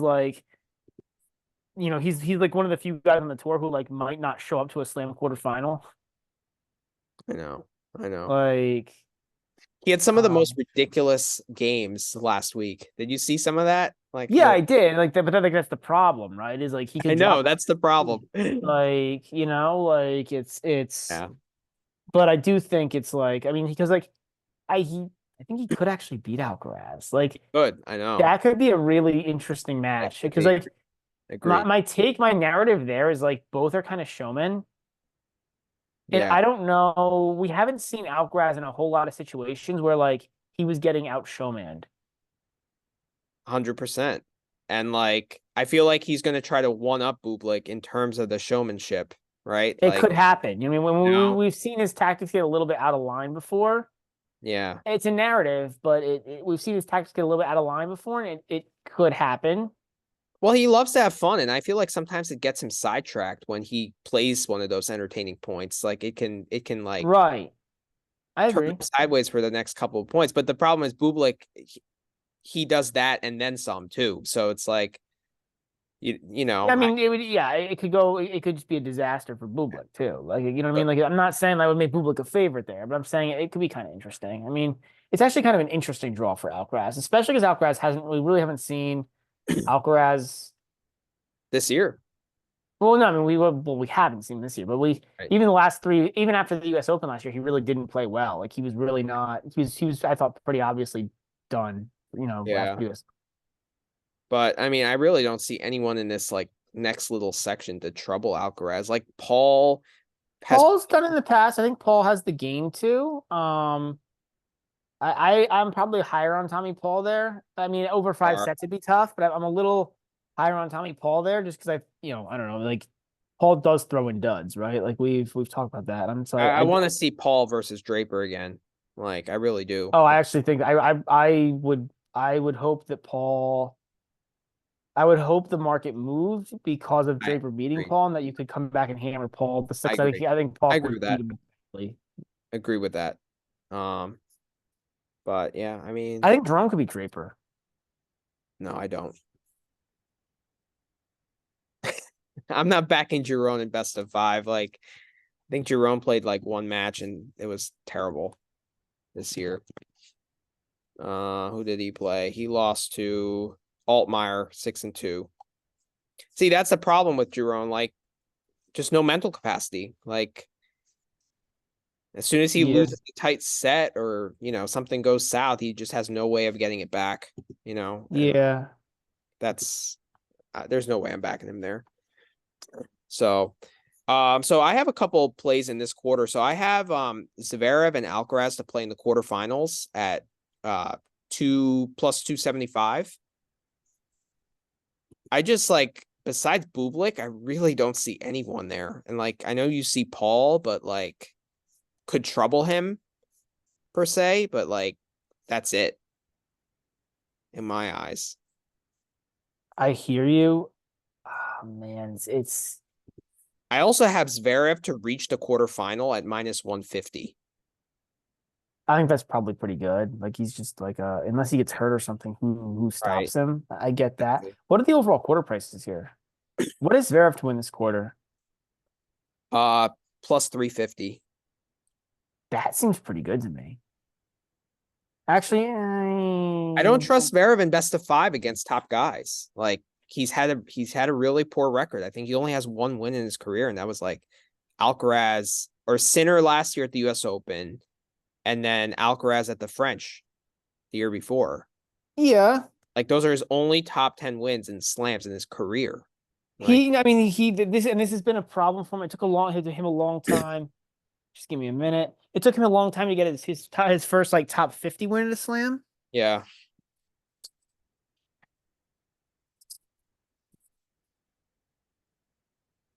I think so.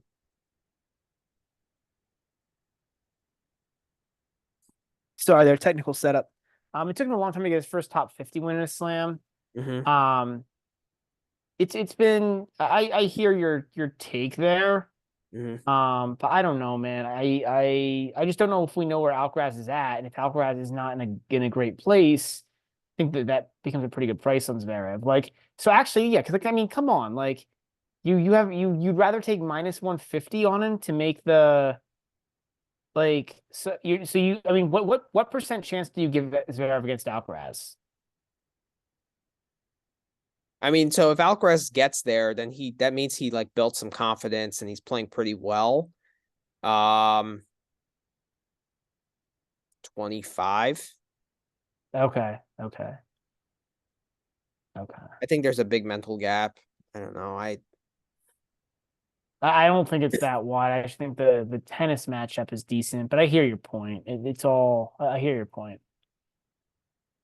Yeah. Um, I mean,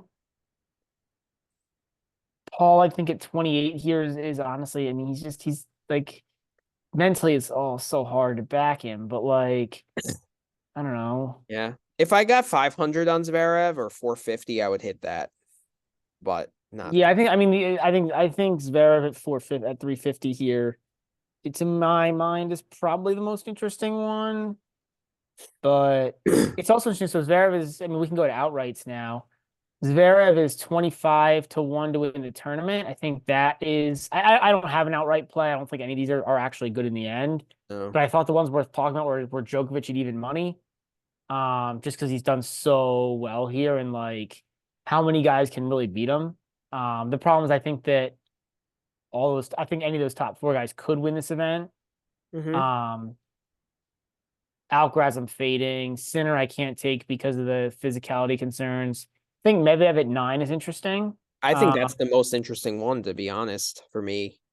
the problem is can he take out his own trash? Yeah, I know.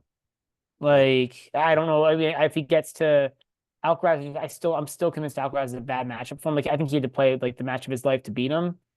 And I mean, Sinner's. I think in a best of five it's different, but against Sinner. But Djokovic, if it's Djokovic, I mean he's got a one out. Like I like if the top four get to the semis, I think I like if the top four guys made the semis, Mhm. I think that like I don't think I give Medvedev much better than 9 to 1 to win. I probably agree with you. Like is the problem, but I think he's interesting. Um, I think Zverev is interesting because there's no way he shouldn't again like he should make the quarters. So Yeah. then it's like it just But becomes the whole mental problem.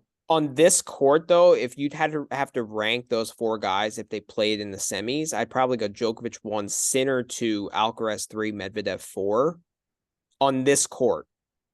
Like on a quickish hard court.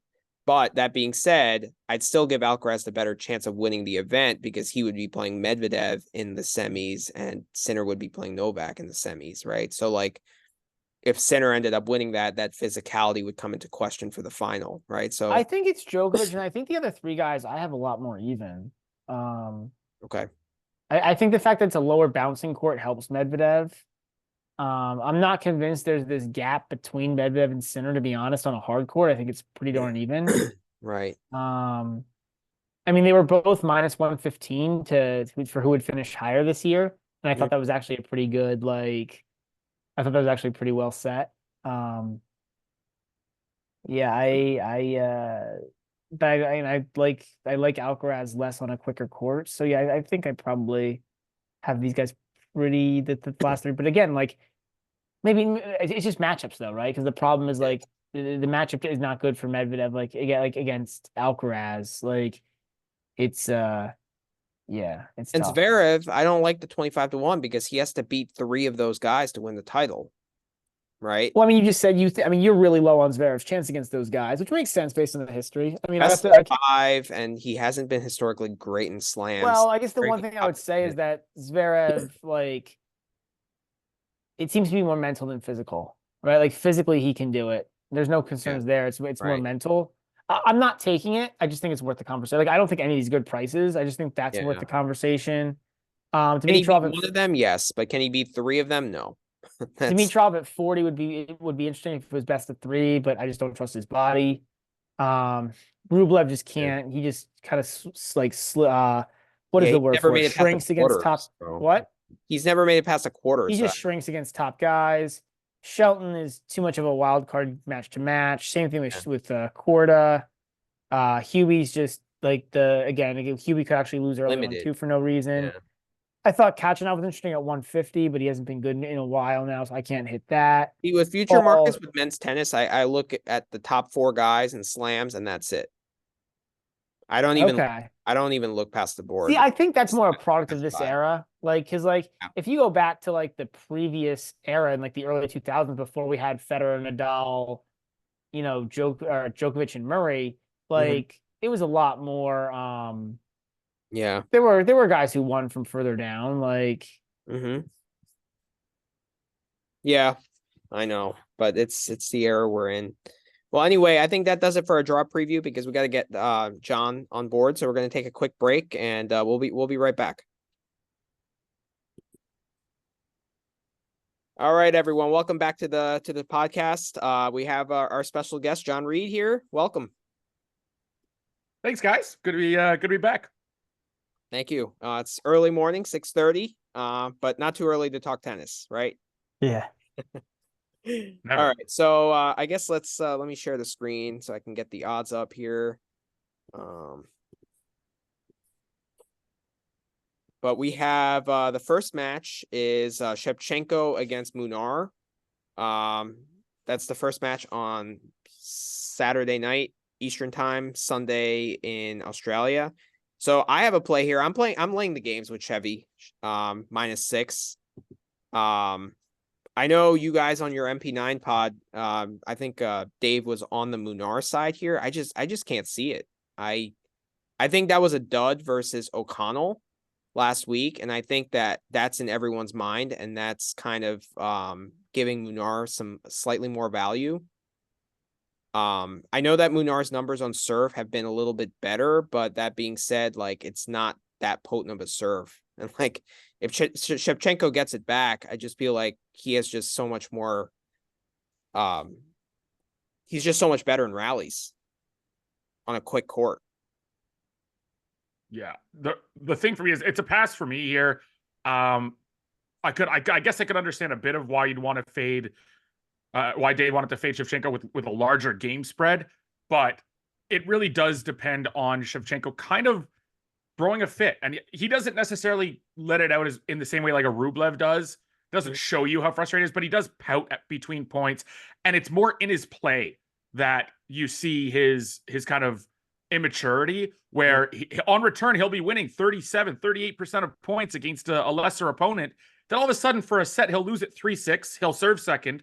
He'll lose at 3-6, and he'll win like 28% of return points because he lets one break of serve get to him, and it snowballs, and he can't figure it out mentally. And if he can fix that, I do think he's already a top 50 player, right? He broke into that top 50 last season, so I think if he can figure that out, the top 25 is not far off for him, but maybe not this year, but not far off in terms of like it's not 10 years down the road. You think Obviously, he's better in the underdog role because like he played a pretty good match against Holger Rune and like he didn't really go away mentally there. He actually stayed in it in that second set and forced a third. are you like laying off of him because he's a favorite?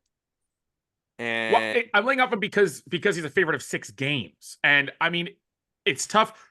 It's tough to see him winning this in straight sets for me. That's my only issue.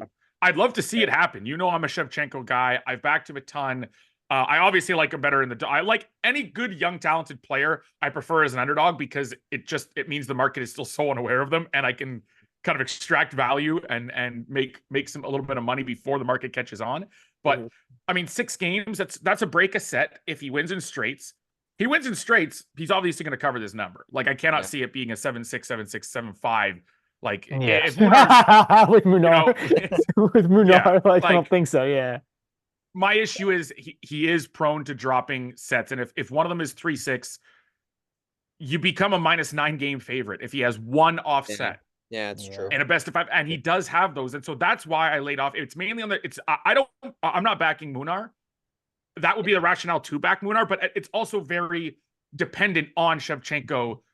You know, not throwing away, but struggling for one set. If he doesn't struggle for a set, you don't really have a handicap to back Munar, right? You're really relying on one exact factor, and I'm not. That's not how I'd want to, lay a bet, especially when I'm going to have 30-40 bets between the men's and women's draw in the first round. Yeah, this one is one I'm glad to just leave alone. Brad, I mean, Munar's -185 to win a set. That's not great, just because he has to like Munar can't win the set himself. Shevchenko has to give it to him pretty much.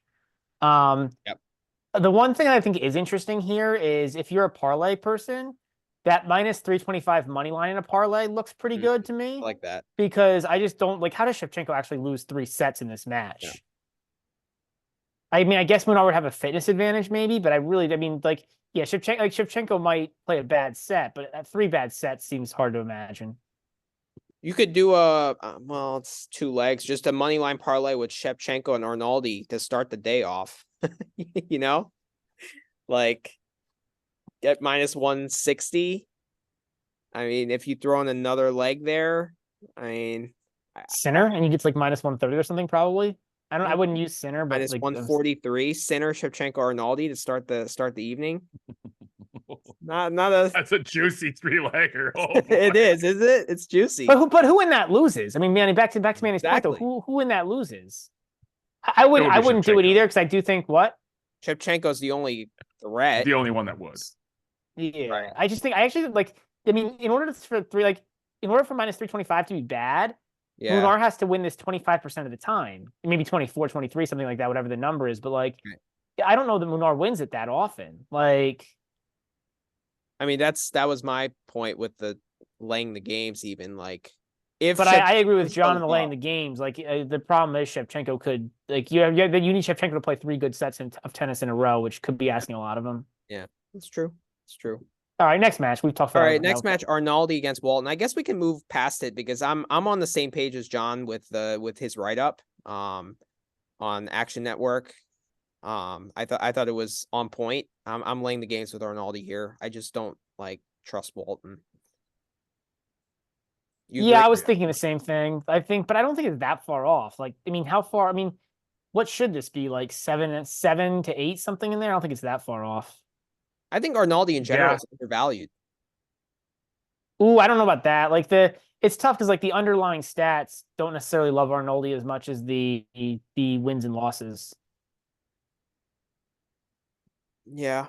But I mean, those stats are accumulated against legitimate tour level players, and his losses have come, serving for this. He was up a break twice in that second set against Jarry. I covered that match. I was on Nico on that one. Got very lucky. He had match point. I mean, we're talking top 20, top 25 players a lot of the time. That's fair, John. That's fair. Walton's not tour level. No, and he got his wild card because he did have a great summer. But where did he have that great summer? It's the same reason I bet against Zach's fight against Omar Jazika. Jazika was once an Australian talent. Not that great anymore. Had a cocaine ban. Then COVID hit. Didn't play for a while. But I mean, Zach Svida amassed all his success on American Challenger Tour hard courts against weaker fields, and weaker fields at a lower level. We're not just talking ATP 250 weaker fields. We're talking weak challenger fields. So Walton did the same thing. And so there's an overvaluation there a little bit. He doesn't really generate that much pace. He doesn't have that much weaponry. He can't hit through Arnaldi, who's a great mover, and who is defending incredibly well against both Safiullin and Nico Jarry. To me, this has to be upwards of 7. I have it closer to 7.5. I could have justified going larger, but I figured a unit and a half to 2 units for the opening plays was fine, even though there was a large edge there, because I'm going to have so many. You don't want to be really stretching your bankroll, but he should be a much larger favorite in this spot. Agreed. Next match here, Sinner against VDZ. So Brad and I, when we did the draw talk, we were like kind of talking about this match. I think this is Sinner's toughest match up to the quarterfinals, to be honest. And I actually love the 4 sets here at plus 245. The 3-1 Sinner. Or 3-1 Sinner. Yeah, where was that? Actually, can you get 4 sets at the same price as 3-1 Sinner? I mean, you may as well. Just in case VDZ somehow. Yeah, you actually do. Yeah, you actually get 4 sets at 250. So you may as well pick the extra 5 cents. Exactly. Just in case. Which is amazing. Yeah. Always shop different books and shop different markets within a book, because that's just illogical. Yeah. Exactly.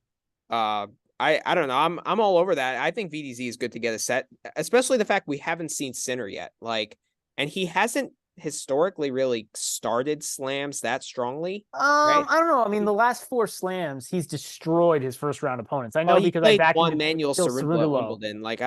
I'm not taking. He's a way higher level player than. No, but he killed Hanfman at the U.S. Open. Again, Hanfman's not a good hardcourt player. I get it, but he killed Mueller at Roland Garros, and Mueller is a decent clay quarter. I don't know. He's killing these guys 3-1 and 1. Actually possesses some firepower. We have to remember that. Mueller, Cerundolo, right? All those guys don't possess. I'll back it, Manny. I'm just saying. I think the right narrative is just the straight tennis narrative is of Bodic is a pretty good tennis player, and Sinner's off we haven't seen Sinner in a while. Yeah, but I think look, if you go down to set betting there for a second again. Plus 140 just for VDZ to win a set's probably even better than 4 sets, whatever it was, right? 250. What was the 4 set price? Yeah. 250? 250, yeah. I mean, every other outcome where BVDZ wins a set and you're getting your plus 140, I think I might like that a bit more. I haven't run numbers on derivatives yet, but I actually usually don't, because I don't need to. I usually find enough value without them, honestly, but I wouldn't hate that either. And I'm with you guys, actually. So my process is to go to odds. I can't fill up with all the things that I like at first glance. I can't fill up my bet slip, because certain books max you out at a certain amount of picks, right? Yeah. So I go to odds portal and I open about 40 tabs. So I'll have the 64 matches. I'll take a look at the prices the money lines, how they'll correlate, where I might like an over, etc. So I'll end up having 30 men's matches, 30 women's matches. Then I'll whittle that down from 60 to 40 matches to bet, which is still absurd. But this is a tab I have open. I do think Bodic has 8 games is a lot of games. He's got a decent serve, decent enough, and he really locates his ground strokes well. And I don't just mean in terms of depth. I mean, more importantly against Sinner than depth is width. Yes, Sinner's the rare player who the depth doesn't really bother him. He'll stand a foot behind the baseline. He doesn't care how fast it's coming at him. He wants that pace, and he's got more pace than you. It doesn't bother him at all. But if you can get him on the run, he can still play, but he's not the fleetest of foot. He covers the court better than you'd think, but he's not the fleetest of foot. And it's the angles and the width that Bodic can create with flatter ground strokes when he does flatten them out that could give Sinner a tough time, especially if he hits those with his +1 shot coming off the serve. If it comes back to your backhand, step into the court a bit, over the lowest part of the net, flat backhand cross court, you're good. Yeah, that you can generate some holes by doing that against Yannick. But I would way rather take the Bodic to win a set than take the 8 games. I just think Sinner gets way too many 6-2 sets. Yeah, and he can go away for periods, mentally. Just completely. I just think Sinner can just play some really good sets, and I mean, we've seen Sinner put up 6-2, 6-1s. I mean, we see what he did to Fucsovic when he lost the first 2 sets at Australia last year, right? And then he just eviscerated him. Right. Yeah. All right, next match, Dane Sweeney against Cerundolo. Talk about someone who's been really bad is Francisco Cerundolo. It's been awful. So I was hoping that you would get your standard 7 to 8 games, given the gap in just ATP rank between these guys, but it's either the market sped it down or the market was too smart. It's probably pretty close I to the still right think spot. it's a good price. I'm taking the plus 210. Like, is Dolo sick? He looked like it, man. I covered that Mueller match, and he didn't say anything afterwards in press, at least not from what the Argentinian reporters that I follow on Twitter and tweeted out about his post-match presser or media availability to Argentina media, whatever it was. He did not, between points, he looked lethargic is the best word I can use. Like shoulders slumped, not dejected mentally, but like slow moving. He wasn't huffing for breath or anything. He wasn't tired. It just looked like it was someone who was trying to hold back diarrhea or whose stomach was swirling from a bad meal. That's what it looked like to me. I have no idea. It's speculation, but you know, I have to believe my lying eyes, you know, like that's what it looked like to me. But that wouldn't tell you anything for this week. Cause I mean, usually a week's enough to kick something like that. Yeah. That's what I mean. It wasn't a physical issue. So I have no idea if you can carry that over and apply that to your handicap. Yeah, to me, this is a stay away. I was really hoping to get Sweeney at I wanted to back Sweeney here, but I think this has been put into a pretty good place. Yeah. Okay. If this gets to 4, I'm going to take Cerundolo. If it goes any further past the 4.5 down to the 4, I would jump in on Cerundolo. I think that would be a huge overreaction because, like Brad said, this has to be in a normal match about 7 games. Because he's looked so terrible, you can knock it down a game, like half a game to a game, and then because he might have a physical issue, you can knock it down a bit more. But if this gets to 4 games, I can't. It's not a 3-game. Like you can't make. And this is another one where like Sweeney's just not a tour level player, guys. Like I hate Cerundolo on hard courts. Manny and I have talked about this many times. I just don't think he's a good hard court player. But like at some point, he's an ATP tour level player. Sweeney's not. And Sweeney doesn't have the pace to rush him either. If it was like Filip Sekulic or a challenger like Martin Dahm or Leandro Reedy, one of these guys who just has raw power to rush Cerundolo, maybe I do it. But Sweeney's A, not a tour level player, and B, doesn't have the pace to rush him either. So it's like a double whammy. Sweeney is a battler though, and he's going to get balls back. Like he's going to force Cerundolo to win the points. And if Dolo, I think that's bad. I mean, that's not a good matchup though for Cerundolo, right? Like that's what Cerundolo is kind of a grinder, and he's just better at it than Sweeney. He's got the big forehand too. Cerundolo does obviously. And Okay. Exactly. I mean, I agree with all your points. I'm just maybe backing the narratives slightly more than you are. Like, he just looks so bad to the point where I think it's a fade opportunity or a dog spot. In a environment, he's probably going to get home crowd and adrenaline, which might deject Cerundolo even more. But I see what you're saying. Marjan against Cilic. Interesting match, but it's probably a pass, right? I think Marjan is the biggest like ceiling floor gap in men's tennis. Would you agree with that? Well, can I go down the Challenger Tour? No, just the top 100. Okay. I was gonna say because Leandro Reedy, who I just mentioned, who's playing a final today. Yeah. I mean, he takes the freaking cake for ceiling floor discrepancy. Just the disparity between the ceiling and floor. I can't think of another one on the spot. Maybe one of the young Italians, Luca Nardi, who's a fringe tour level player, but I'm gonna count him as tour level. Flavio Caboli can be like that as well. Some of those young Italians can. But I think Marzan's way more than that. I mean, we've seen Marzan beat Alcaraz. We've seen him kill Demonor. You know what I mean? Like his ceiling is so much higher, but his floor is not tour level. The only thing is, man, Cilic just played 1 match in a year, right? Like, can Cilic? I kind of like the Marzan money line here because like Cilic has played 1 match in a year. Can he even get through 3 sets at this point? Like, we saw him do it against Struff, but that was a quick points. Like that was Struff. I mean. Well, this will be 2. I don't think Marichan's that great of a returner, and he's got a big serve in his own right, so it's not like Cilic is going to be extending points. And if Cilic is up a break, he's going to take off every return game, right? Like he's not going to be busting his ass for a double break for you, right? Like he knows he's in his second match back. He knows he's older, and he knows he's got the serve. He doesn't need a double break in these conditions. Yeah. So I don't think he's going to be too concerned about that. The thing for me is the over is where I wanted to look because it does feel like if this gets to a potential 5th set, I don't want to be on the Cilic side. I was hoping for Cilic 130, 140, never got there. I was hoping for an over in the 37.5, 38 range, not even close. We're at 39.5. This is so well priced. I want nothing to do with it. This could honestly be a 5-set under if you find a 1-6-3 set along the way in the first 4, and the 5th set Cilic is out of gas and it's a 6-love. Then you're really pissed off because you get 5-set under, which happened to be with Dennis Kudla and someone. This is probably a better live betting match. This is probably a better match to follow in live bet than it is probably a match to pre-match bet. So my bet here is the no tiebreak at plus 140. Just because, like, I don't think either guy can sustain a good enough level for that long enough to get to a tiebreak. And as I worry about Cilic just taking a complete set off on return and just trying to like literally trying to win a 7-6 set. Because to John's point, like if he's gassed, that might just be what he goes to. I haven't run numbers on it, but I don't love it. Okay. All right. I think you're right, John. This is a complete disaster of a match. The only thing I can possibly see is the Fabian money line based on Cilic's estimated fitness. But even then, it's probably not the right match to do it. If this is on, by the way, after the NFL game, I'll probably watch the match. Wouldn't bet it. Like, disaster to bet on. I'd probably watch it, though. Yeah. I'd like to see how Cilic looks. I would like to see how Fabian's serving and adapting to this is the match. So the next one, Kotov Rinderknecht. This is the match I'm because I really wanted to hammer the over here, but now it's up at 40, and I think that's pretty well priced. It is well priced.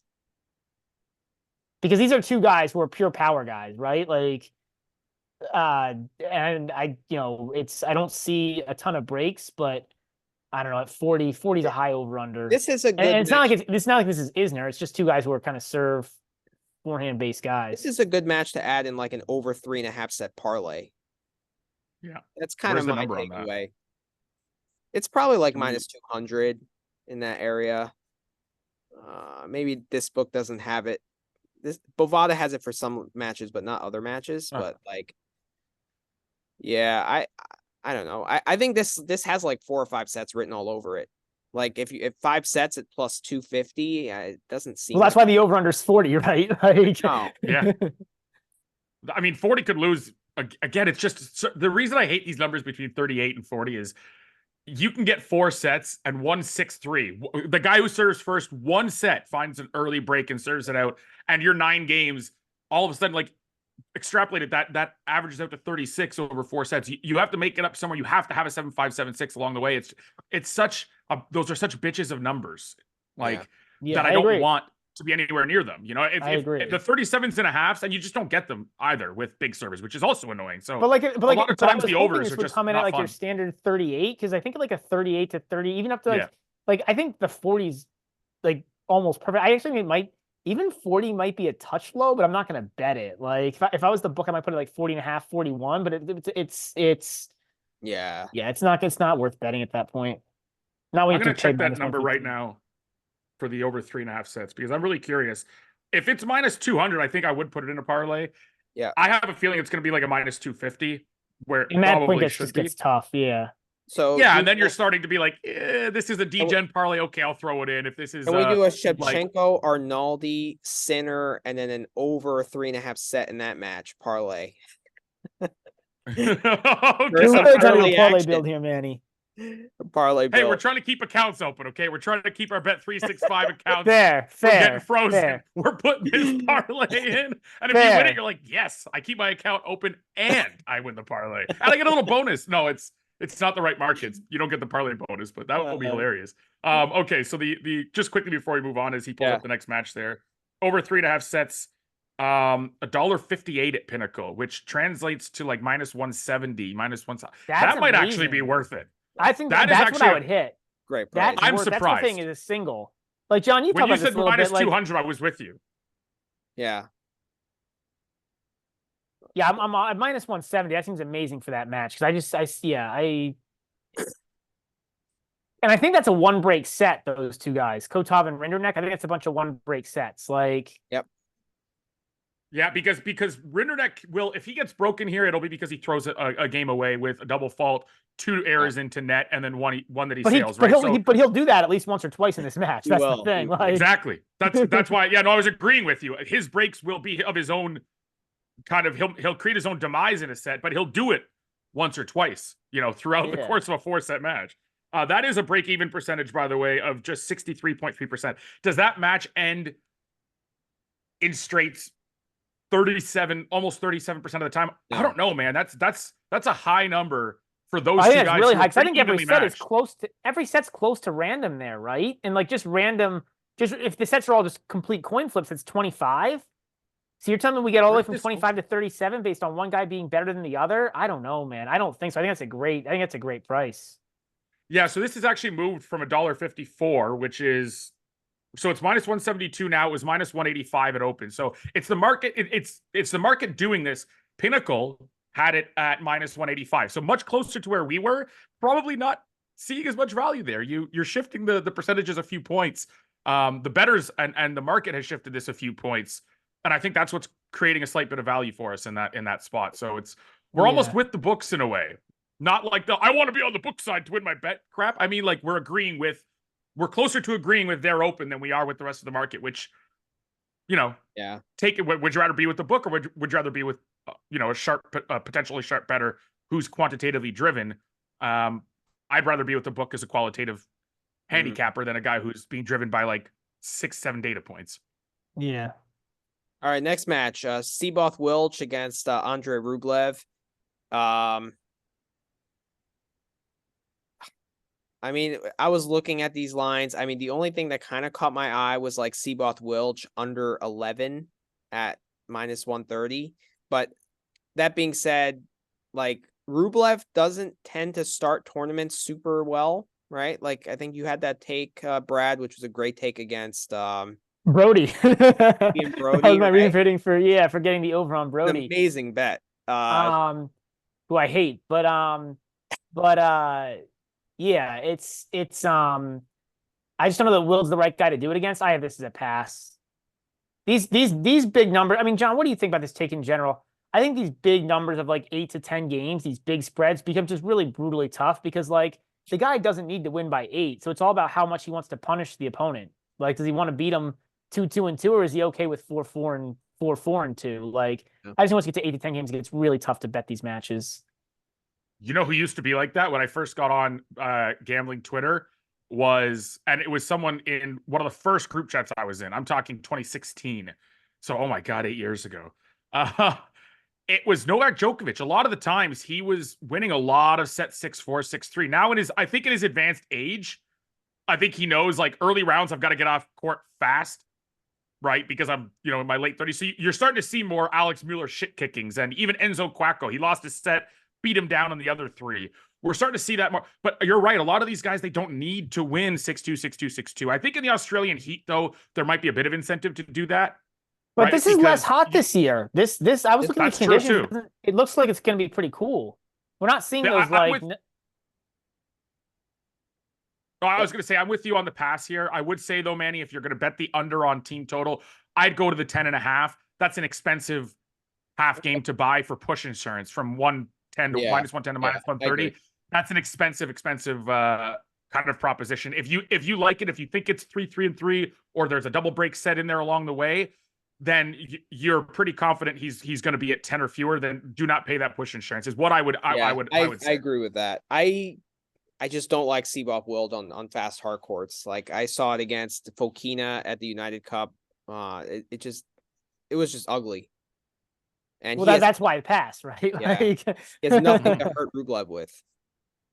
So, all right, next match. JJ Wolf. This is my second most frustrating one. I wanted to back Baez here so bad, but me too. What? Me too. I wanted to too. I couldn't get there. But this market is this line is pretty close. I mean, Baez is just, it's we talked about him before, like he's borderline tour level on hard courts. Wolf is probably tour level. The one thing to call out here, and I don't know, John, if you've seen this at all, but Wolf had some like black something on his ankle, like leg, foot area in both of his matches I saw him play this year.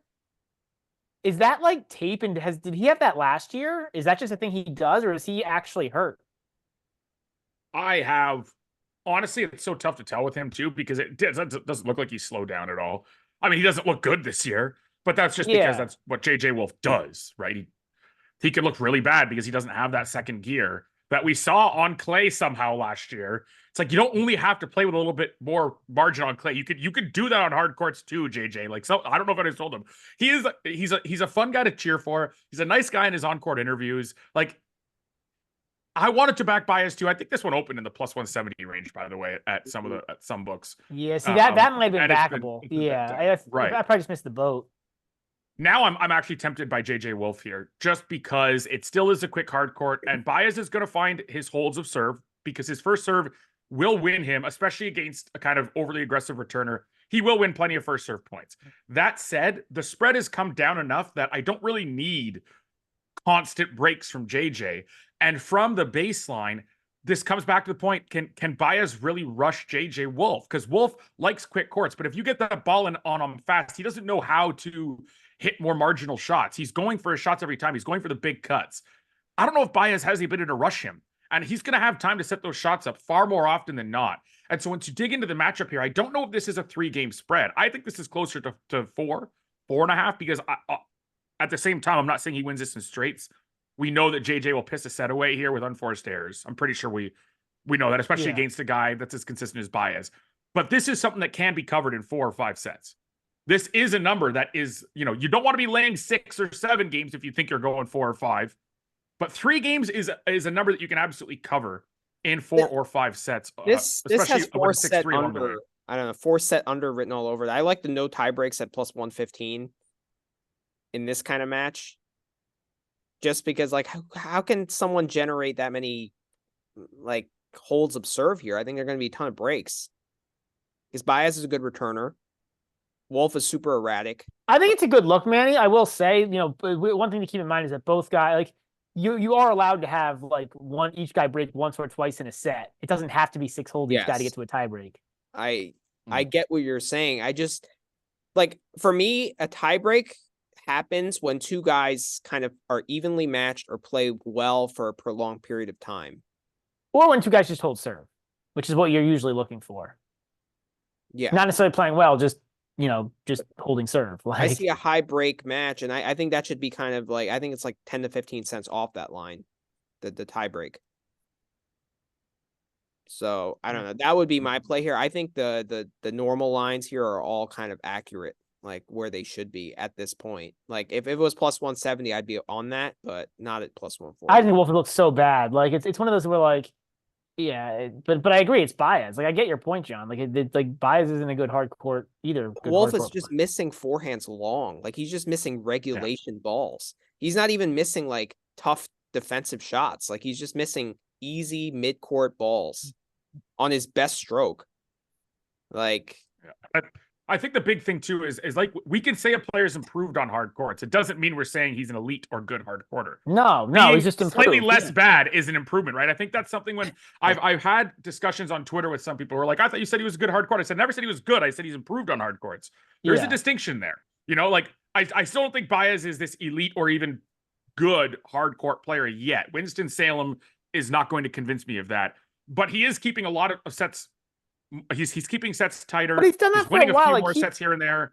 Like he's got a decent his first serve rate, I'm pretty sure, is knocked up over 70% now, which is certainly an improvement from a couple of years ago. So he has improved, but the baseline game has a long way to go. He really has trouble dictating or even rushing players, and he doesn't counterpunch that well either. He's not using people's pace against them, redirecting it into open space. So he's got work to do still.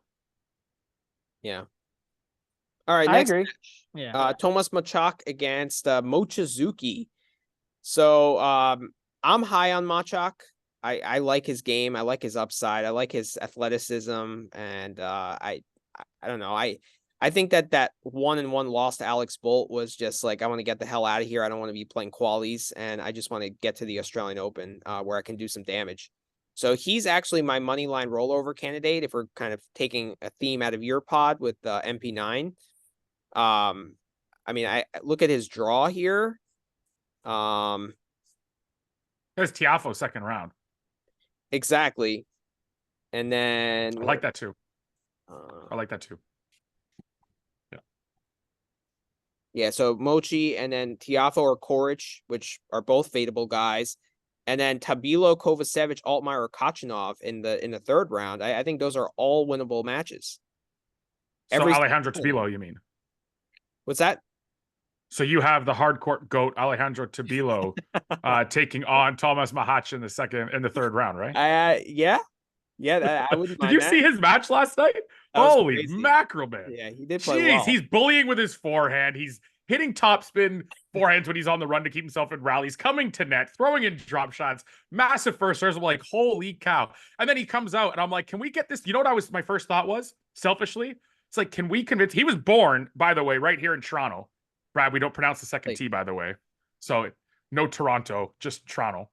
That's just quick side note.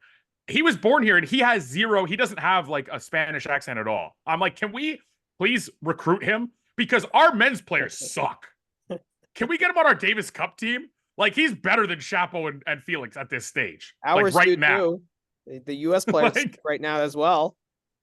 Yeah, but he's I'm sure he has to have Canadian citizenship. He was born here. He's like Emma Raducanu. Can we record Emma Raducanu too? Can we get her away from the Probably not.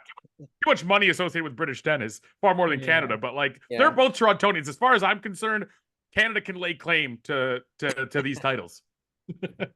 So this is a pass for me getting back to this match. This is a pass for me, but 6.5 feels pretty big here. Like, I don't necessarily love Mochizuki either, but 6.5 feels pretty big here for a guy in Macaque who's like, I get it where you're high on him, Manny, but he's like, is he really top 50 in the world to be deserving of that kind of 6.5, game? Like, usually 6.5 is reserved for guys who are major favorites. I just don't love Moki either. I think a lot of that, his ranking basically comes out of that one run. I think it was Tokyo when he made the semis.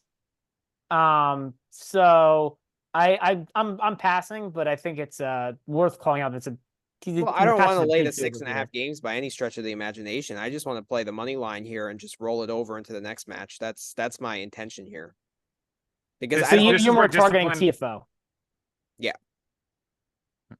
This is where discipline is so important. I really want to bet Mahac. I think Shintero's underpowered, even on quick courts, if his game were to play up. Look, Mahac is an excellent athlete, moves pretty well, and he's a pretty decent returner, has decent hands to get, to get his racket up to the ball. And I do think he covers the 6.5, but I also make it 6.5. I think he covers it, but I don't believe it should be 7.5. I don't see value. And it really annoys me because Mochizuki, Alex Kovacevic had a terrible campaign in qualies. That's why he was only a 2-game favorite against Shintero. We were on opposite sides of that, Manny, and boy, did I get I kind of skunked that one out. That was really positive variance for me. He covered not just I had 3 units on the money line. That was one of my 2 biggest bets of the year, along with Martin Dom yesterday in a challenger. But I had big on the money line. I had a unit on the -2, and I didn't just get the money line from 1-6. I actually skunked out a cover from 1-6 down. But you can see in those final 2 sets, even Kovacevic with a relatively weak wing on return, on the actual return of serve. And without the kind of athleticism that Mahac has, he was able to put up an 8-game margin of victory in those final 2 sets. He is underpowered. He is susceptible to be broken a ton. I really do think Mahac covers that. And he's a much better returner than Kova. He's got a better backhand than Kova. He's a better mover. His serve isn't as big, or his forehand isn't as big, but there's still weapons. He can still strike the ball really cleanly. Yeah. This one does scream to me that he covers, but I can't actually bet it because the number feels it's a lot.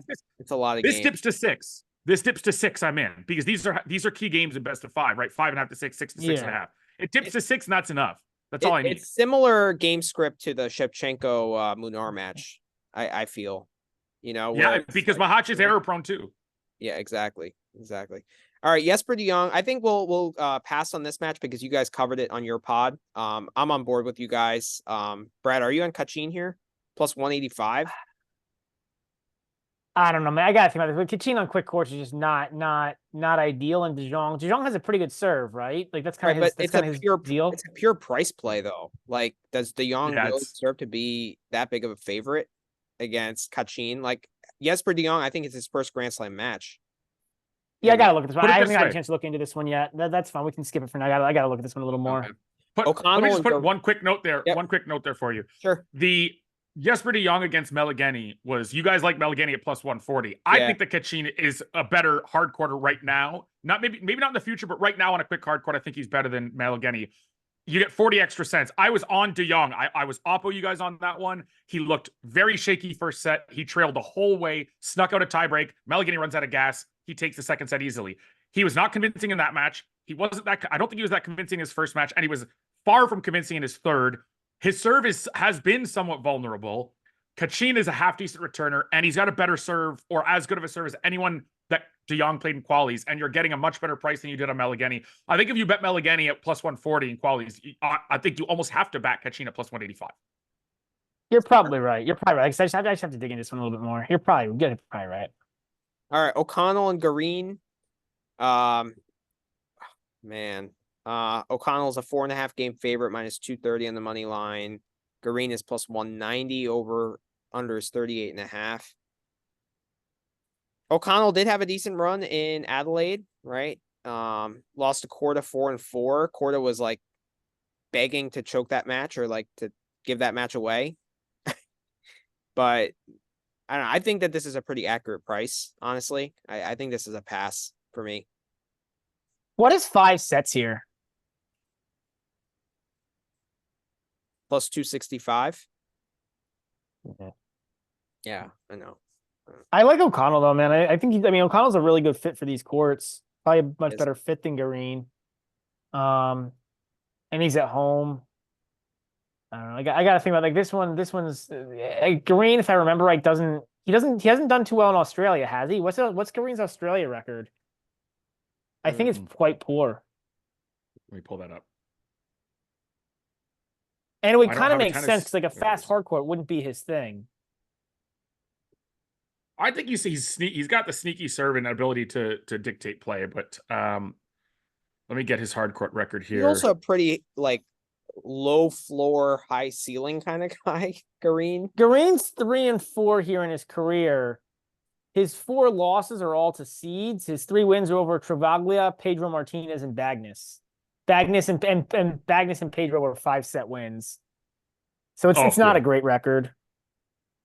I like the O'Connell 3-1 at plus 285.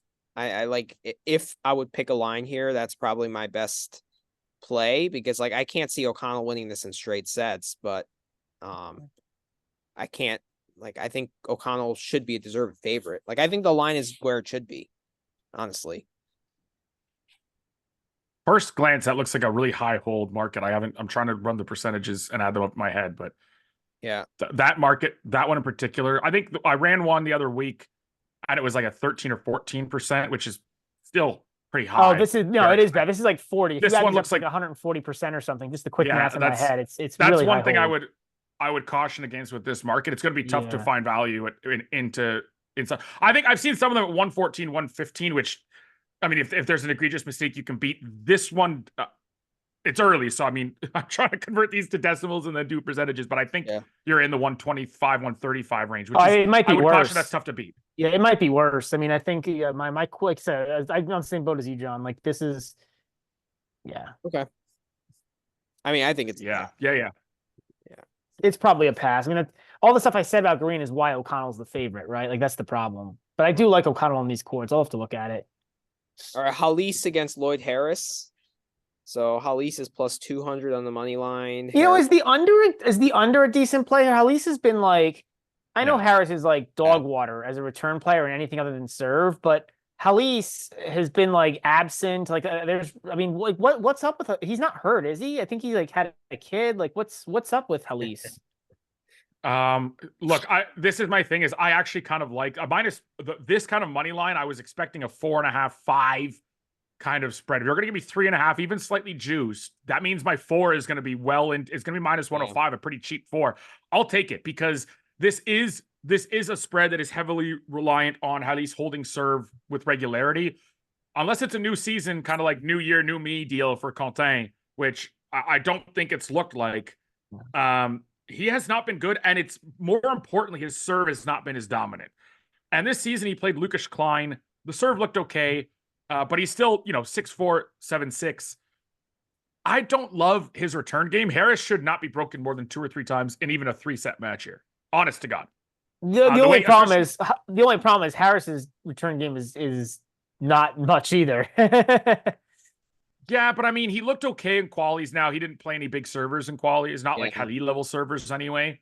But I'm not sold on Containe's ability to play 3 sets and look reliable because he's had a lot of throwaway service games in the last few months. Harris coming through qualies, looking really good. Is this when he finally returns? That was the first time I think I've seen him play 3 straight matches where he looked good, particularly on return. He was so dependent on a high first serve rate when he first came back to win matches. Yeah. Now it looks like he's finally starting to find his feet again. I think a -4 here is just fine. I think a -4 here is absolutely playable because normally in a normal match, a -250 would be a 4 or 4.5 in a best of 5 matchup. Because we have 2 servers here, the market's got it down to like a juice 3, like a 3.75 kind of spread. And I think that's wrong because I don't think Halil has acted like the big server he is in recent times. And so I think that we've reacted to a characteristic of his game that he hasn't shown the ability to actually put forth on the court, if you know what I mean. So if you got like plus 180, plus 190 on the no tiebreak bet, which is, it was extremely profitable for me in the Australian US Open, which is why I'm kind of getting back to it. But like if Halis is not serving that well and Harris is able to break him, like I don't really see Halis being able to break Harris. Halis is 1-8 in his last 9. And Yeah, a lot of it's that's not good. A lot of that's not good competition. Acosta, Bonsai, Escoffier, Gastow, Elias. I mean, it's like I like Harris. The over-under is real high, too. 42.5. That's a really... Well, that's where my eye first went. Yes. Because, yeah. I mean, 42.5, unless you're getting 5 sets, you need multiple... You need multiple tie breaks, no 6-2s. Yeah. Like... Yeah, well, that's what I kind of like that look. I think that one might be a game and a half off rather than a game off for the spread. So I think that one might be a little further off. And it's cheaper. It's -115 rather than a -120, right? So it's closer to your -110 each way. Bavad obviously charging 5 extra cents on high liquidity markets. To me, that's insane.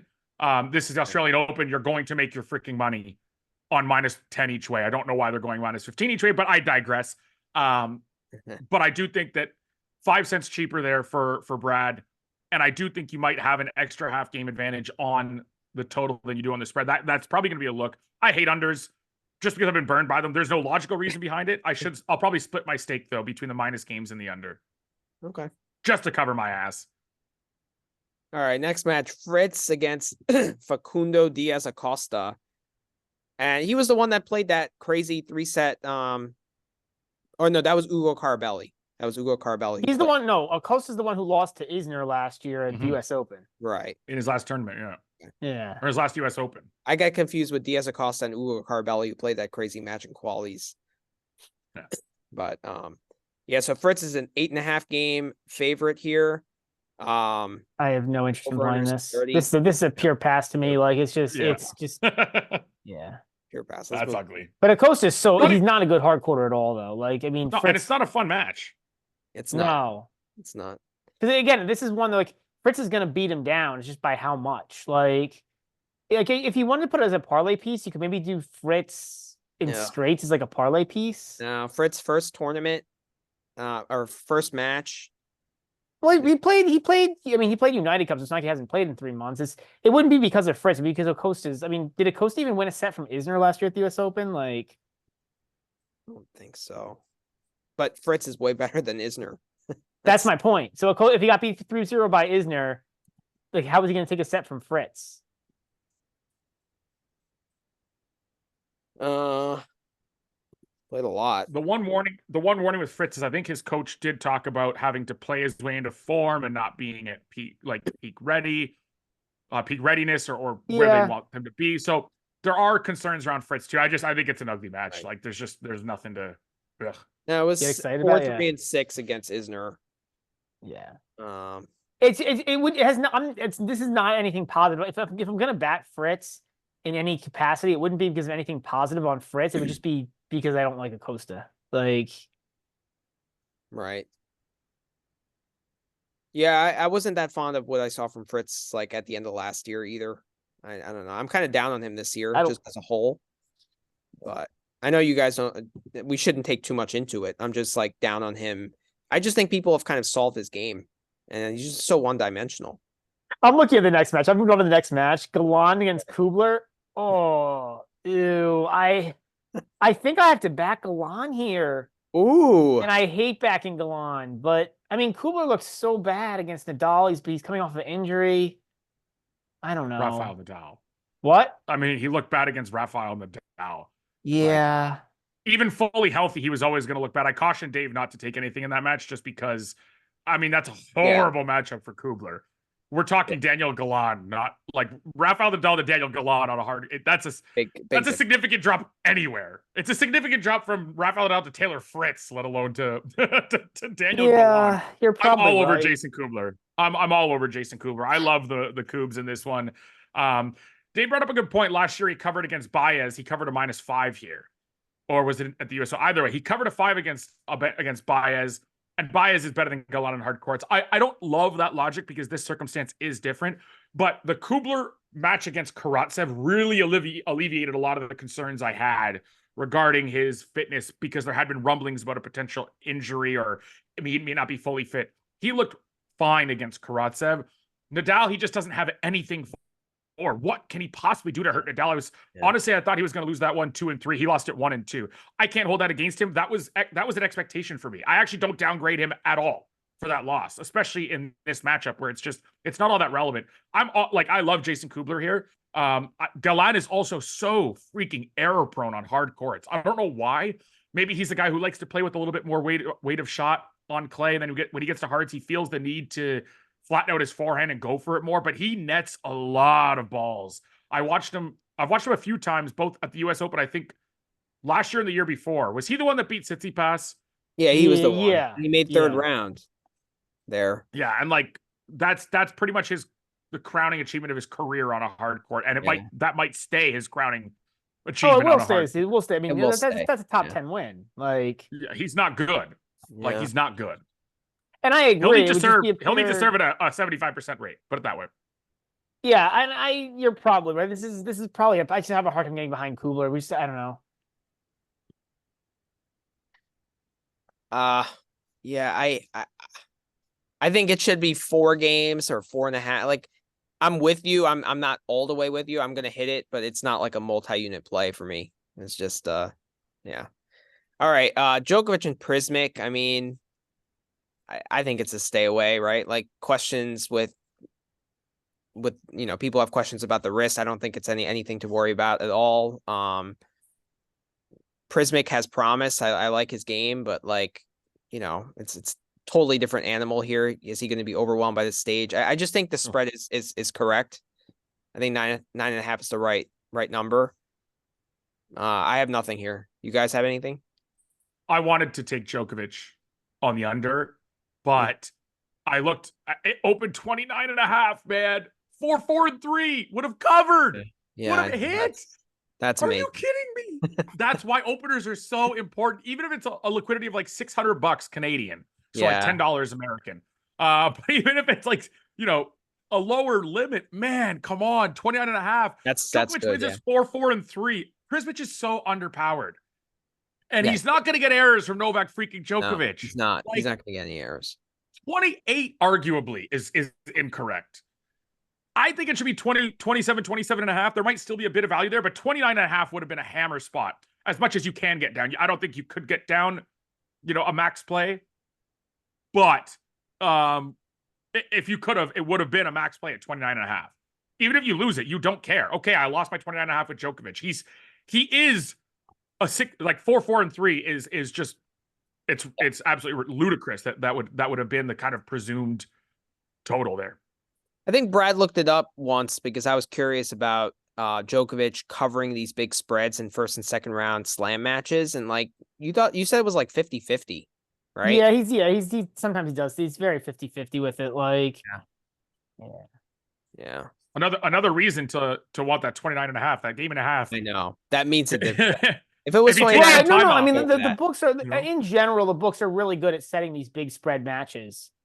Like, it's not. I don't know. It's like when these big spreads are it's. Yeah. All right, Foe and Coric, 2 guys we want to fade. Which probably means it's a stay away. I will say, Tiafoe loves Australia. Has he lost early? Sure. Who have those losses been to? I think it's been Khachanov, Nadal, Del Potro. Yeah. Not Borna Coric. He broke out. His first ever breakout was in Australia. That's what gave us the legendary gif. You know the one where he goes like this? Yeah. That was in Australia. That was after the Kevin Anderson win. I'm pretty sure. Yeah. Fo loves Australia. Make no mistake. Don't look at his results and just say, well, he's like, here's his record. He's lost early 4 times. Don't be lazy. Dig into it. Yeah. Borna Coric is not Rafael Nadal. He's not even Haran Khachanov. And he's not Juan Martín Del Potro. Okay? I kind of think Francis is being disrespected here. I don't even think Borna Coric is Jerry freaking Shung. He doesn't have the lefty game to take advantage of that backhand.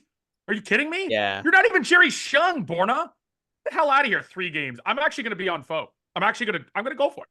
And if I lose, I lose. I don't like, this is the thing. People are too scared of losing bets. I talked about this on MP9. I had like 3 rants yesterday. One of them was, don't be afraid to lose bets. Stop trying to win. Would we like to win every bet? Sure. But it's not going to happen. You don't control the outcome. Stop being afraid to lose bets. I'm okay if I lose this on Tiafoe. He's a way better player. He's a better quick quarter for his career than Borna is. And he looked okay before the Jerry match. And Jerry Shung just played amazing tennis. Sometimes you have to admit, it's not him looking bad. His opponent can look really damn good. He pushed Rublev really hard, too, before he ran out of gas. I'm glad he didn't have to play qualifying. I'm glad he got that wild card, by the way, because if he had to play qualifying, I would have hated him in the first round against Mackie.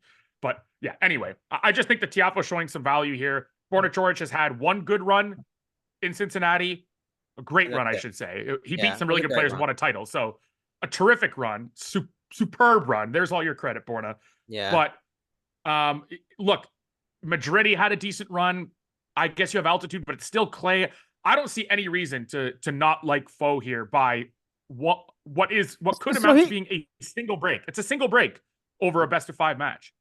Something interesting at Coric last year is he was under 500 in the first round of tournaments, and that's the first round of all tournaments, which for a guy of his who was in the top 20, top 30 seeded for most of those tournaments is quite poor. Like he is like I mean, John, you said it. He is like a few weeks a year kind of guy where he makes a cut. He made the run, like, there was Cincinnati, there was Madrid. Like it seems like it's 2 weeks a year he makes his money, and then that's it. Yeah. Well, I think since it was 2022 as well. That was like that was the year before. Yeah. No, I know it was. It was 2020. That's 20, but I think it's like once a year, but they're just really big events, right? And they get him enough points to kind of keep himself relevant. But the thing here too is like Borna used to have, when he came up, he was the prospect who had like an elite backhand. Yeah, the backhand has become a lot more shaky, and his forehand has never been that great ever. It's never been the weapon. It's almost like a Hubie kind of deal, except without the massive elite serve. He does work on it a lot, though. Like he's constantly tinkering with his game. It's just not. Nothing's materialized with him. I just think that Coric has become. If he becomes shaky on the backhand, he's screwed. He's screwed, and he has to have it working in this match.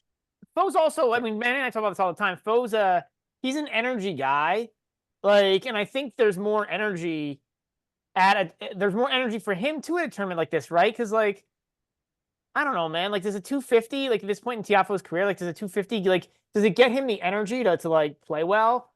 I'm gonna back John here. I'll go on Fo. Both sides like Fo. I'm excited. I'm not a huge Coric fan week to week. Like, yeah. I hear you guys. I have to see more from Fo. I haven't seen like anything remotely good for a while from him now. But I mean, there would be a reason, right? Like he was clearly gassed out last year after having a good first half of the year. I think like the gas tank was just clearly empty the whole second half of the year. It should be full again. Like he's had an off season to rest up. Like he should be full again.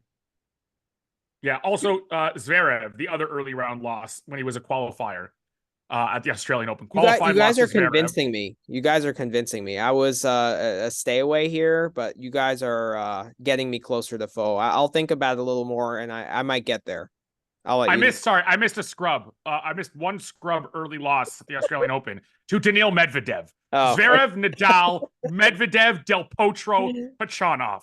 Anyone who tells you he sucks in Australia, he struggles at this tournament. By the way, he took a set off of Medvedev. The Nadal loss was in the quarterfinals, Anyone Yeah. who tells you he sucks or struggles in Australia, do not listen. Well, it is a cop-out. He likes Yeah. quick conditions. These are quick conditions. The crowd loves him. He made his breakout run for his career at this very event. Listen, he's lost to elite players. Medvedev is an elite hard quarter. Nadal is one of the greatest of all time. Del Potro was one of the greatest of his generation. Tiafoe's just a slam player in general, I think. Like, with the exception of the French, which is because it's clay, and it's because it's slow play, it doesn't fit his game at all. Like, any other slam, he's very good at. He's good at Wimbledon too. Explain that dud against Dimitrov last year. I don't necessarily buy that. I mean, I think he's gotten hot, like that U.S. Open semifinal run. Like, he got hot there, and he won every single tiebreak that he played. Like, okay, but I don't think that that's a common, like a trend that we can follow. I agree he's not bad. I mean, those players he's not bad in Australia per se. I'm not saying that at all. I just don't like what I've seen from him, and I think it's an accurate line. But that's fair. If you think it's accurate. I mean, the thing is, I would say is don't bet Coric. Could Coric win it? Of course. Coric could get hot and go on a run to the fourth round, but we're talking about likelihoods and probabilities. This is I'm not backing still clearly in Coric Tiafoe's anyway. favor. It's a Tiafoe or pass kind of play for me. So, all right. That does it for the Sunday matches. So I guess we can go into Monday now. Yeah. All right. So we got Caboli against Yari. I know you guys talked about Caboli being in play here, but plus 325, right? Money line. You like that, John? Yeah. Yeah, it's so hard to be if you watch Nico play, it's so hard to be sold on him as a monster favorite because the game is just it's incredibly imposing, but it's so basic still. It is. And I do think Caboli is closer to, his fellow young Italian and Arnaldi than people realize. I think he still gets more rushed on hard courts. Arnaldi has done a much better job adapting to quicker surfaces and being able to deal with pace than Caboli has, and he's going to be rushed a little bit. And I understand that, but we're talking about a price point out to plus 325. That's really cheap for me. I got a plus 340 yesterday. It might actually be up to over plus 350. I have to check. I don't think we see like Caboli. Forget the run through qualities because he didn't play like a guy who's going to be like a really good seed. He didn't play a serve as big as Jari's, Hari, whatever you want to say, however you want to say it. But look, he has weaponry of his own. He's got firepower. People don't. I think he's going to get typecast as this clay quarter. And yeah, a lot of his success has come on clay. But if you're familiar with his game, he has the ability to generate pace and offense. And with Nico's kind of lackluster movement and average at best, maybe subpar return game, it's better than a lot of big dudes. I'll give him that. But still relatively mediocre return game. I don't think he's a runaway favorite here. I think this is very kind of reputational. And Yari's not quick, right? Like Yari's not quick. Right. Nobody would say Yari's quick around the court. So like, a quicker and also from what with these balls, these Dunlop balls, like they don't bounce as well. Like the one thing is like they fluff up, but they don't like the bounce is lower from what I've heard. So flatter hitters should be better. I don't know if that's good for a tall guy like Yari. I like the over here. I think this is like I'm with Manny. I like the over. That's where I am. I think this like Capoli's he's kind of a hot and cold kind of player. So like if he could get hot for and if this goes 4 with Yari's, I mean, look, Yari's return game still isn't good. It's not terrible. It's for a big guy, it's not bad, John. I agree, but like for a big guy, right? You're qualifying it. It still is not good. If this goes 4, you've got to think it gets to that 38.5. That's 9.5 games a set. Like you've got to think there's a tie break in there, at least a 7-5 set, maybe a couple of those. I think it should be 40. A lot of 6-2s. If some of these other matches are 40, I think this one should be there. Like Yari's a pure over guy. Like he hit like something like 65% of overs last year. Because he's a good competitor, right? And he has that great serve. And it kind of sucks that it's minus 120. It might be worth giving up the but I'll still. I mean, you can probably boost it up to 39 and get minus 110 if you want. Yeah. But all right, next match here we got is Musetti and Bonsai. Oh. But I do think so. I did want to say something here though. So I think Musetti is becoming like underrated on fast hard courts. Not that he's good, but just that like intelligent tennis people say he's so bad.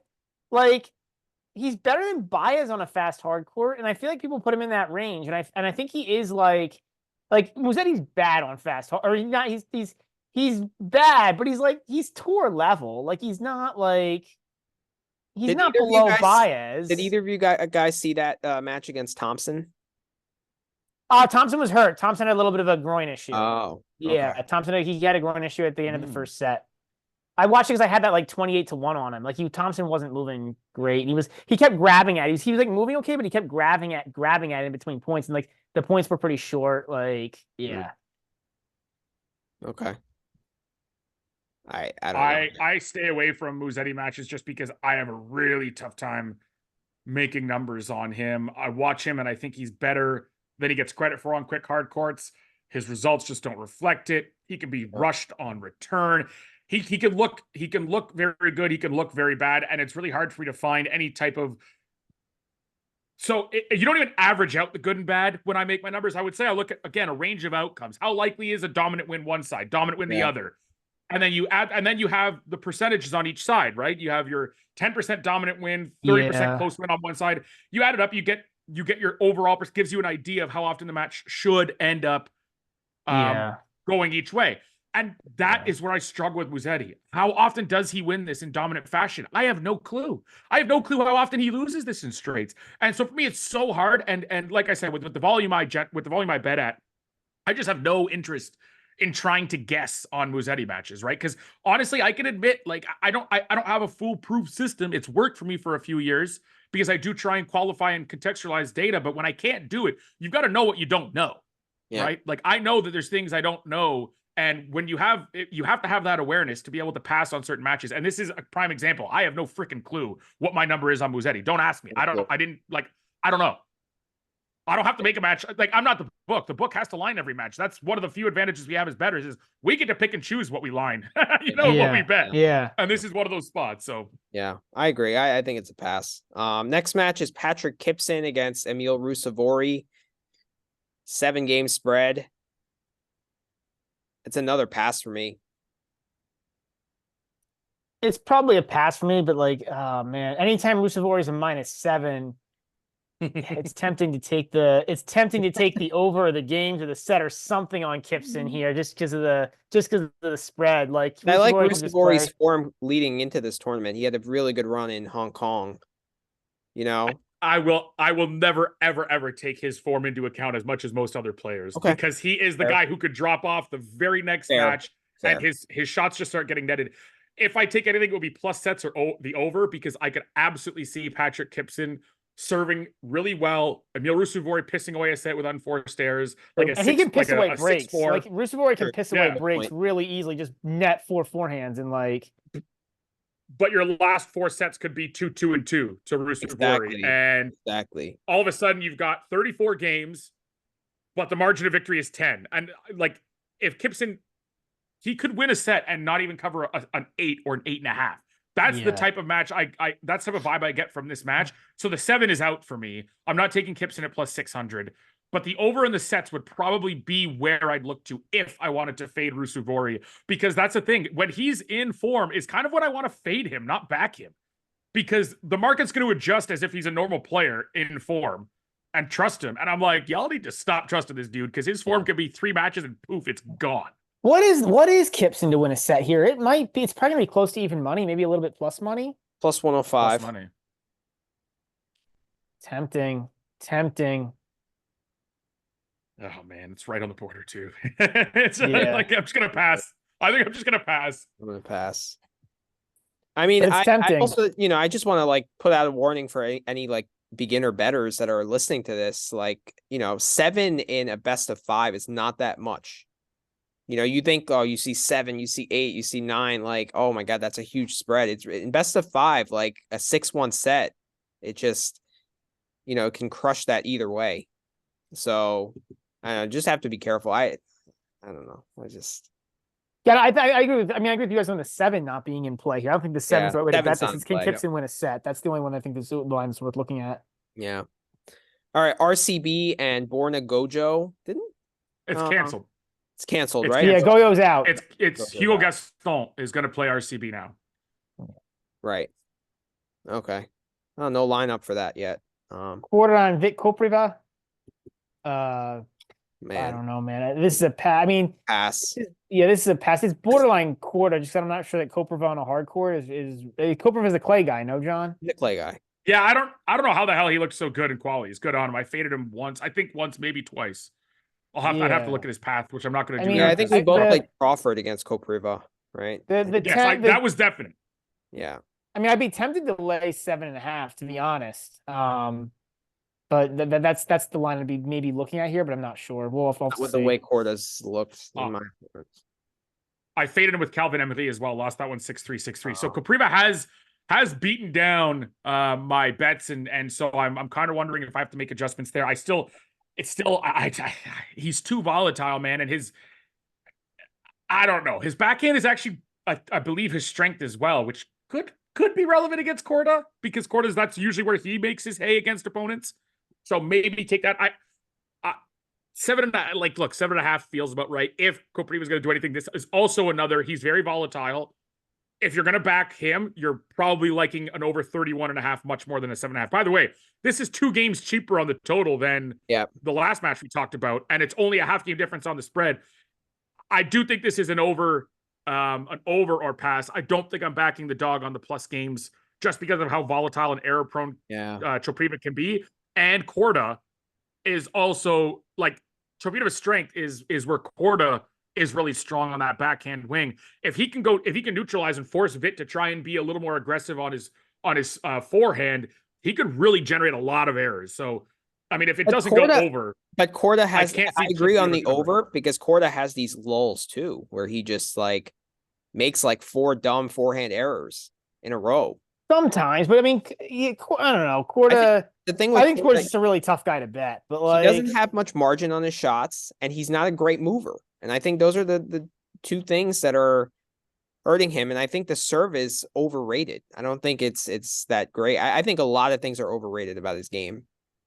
I don't know. Yeah. So if you actually look at what 7.5 would imply, I mean, 4-4-3 loses. 4-3-3 even. Like that barely cut. Like that's you're winning by the hook if you're laying the game. 4-4, yeah, right. 4-4-3 is barely a cover. Yeah. I mean, 4-3-3, 4-4-3 is not a cover. Yeah. It just feels like those are. You'd have to figure out what your most likely set outcomes are. Yeah. I do think he probably wins it in straights. This is probably lined properly. Maybe it's an 8-game spread, but I'm not backing Corda on that marginal of a difference. Yeah. Atmane and Medvedev. Medvedev is an 8-game favorite, over under of 29.5.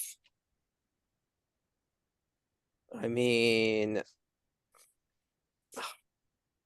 I think you lay the games or a pass. I actually think this line should be 8.5 or 9. In my opinion, Medvedev hasn't played though, right? Since the world. Right. I mean, that's why I'm staying. That's why I'm staying finals. away. Ultimately, but did he not play Kooyong either? Eh? No, he didn't. Did they not invite Russians or something? Is that what happened? No, just out of curiosity. I don't know what the situation was there. No, he hasn't played Kooyong. I don't know. I think Atman played so much last year. Atman is absolutely alive to take one set to 7-6, and then you're really sweating your spreads. But like what? I mean, honestly, so I agree with you, John. What about the first set money line at 675? This to me reminds me of the Sejbac Filch match at the French Open with 2 distinct differences. Atman isn't as good on hard courts as Sejbac Filch is on clay, and Medvedev is infinitely better on a fast hard court than he is on clay. Yeah. But in terms of the profile of player, fiery, like explosive game on their preferred surface, can surprise you if you undervalue them or underrate them. Atman does fit that description, but he's more volatile than even Sejbac Filch is. And yeah, Medvedev is in a much more comfortable place for him. Like it's harder to upset him at the Australian Open. But do I care at 675 about the volatility? Like if the 675, like volatility can be good, right? Like he can get hot. Yes, and if Medvedev is a little bit rusty, if that is a narrative that you believe could come into play fairly often, it'll be off the hop. It's not going to show up in the third set.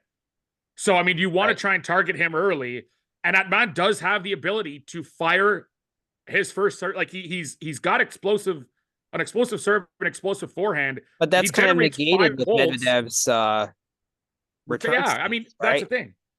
I don't think he's likely to take a set, but if he does, I'm with Brad. I think he may as well.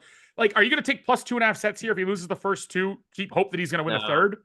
No, you're hoping for that first set. You're hoping for a slow start from Med. I'm with you. I think I like that. Yeah, I like that. I like that first set look over the plus 2.5 sets look for sure. I agree with that. Because if he takes one, it's the first set. And again, like I don't. It's not like I think he's going to win the first set, right? I'm looking at a price of 675 and saying like there's a path here for Atman. Like again, fiery guy, like explosive guy, comes out, plays a great set. Medvedev's a little rusty. Like there's a narrative and a path.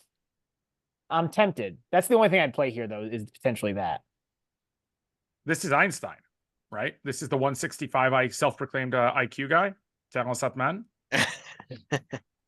I'm just He's looking a genius. At the center VDZ. Like VDZ is, since we think VDZ might win a set, like he's plus 425 to win the first set. Do you have the same kind of narrative with that match? Since center... No, not at all, though. I mean, like BDZ is infinitely more likely to win a set, I would say, than later in the match. Like, okay, yeah, because like BDZ is a good tennis player too. Like, and center played Kuyong. Center played Kuyong. Keep that in mind. He beat the crap out of Rude and he beat the crap out of Mark Polmans. So, like, he's not coming in nearly as rusty. He just doesn't have as much wear and tear, but he does have 4 sets of tennis in Australia under his belt. So I would. It's a different situation, and Bodek is a much better player at this point and more steady, so he can absolutely still be competitive as the match wears on. I think Atman fades a lot more.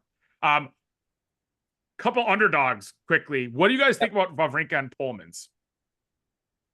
Oh, you mean I like both. Popperin and Polmans?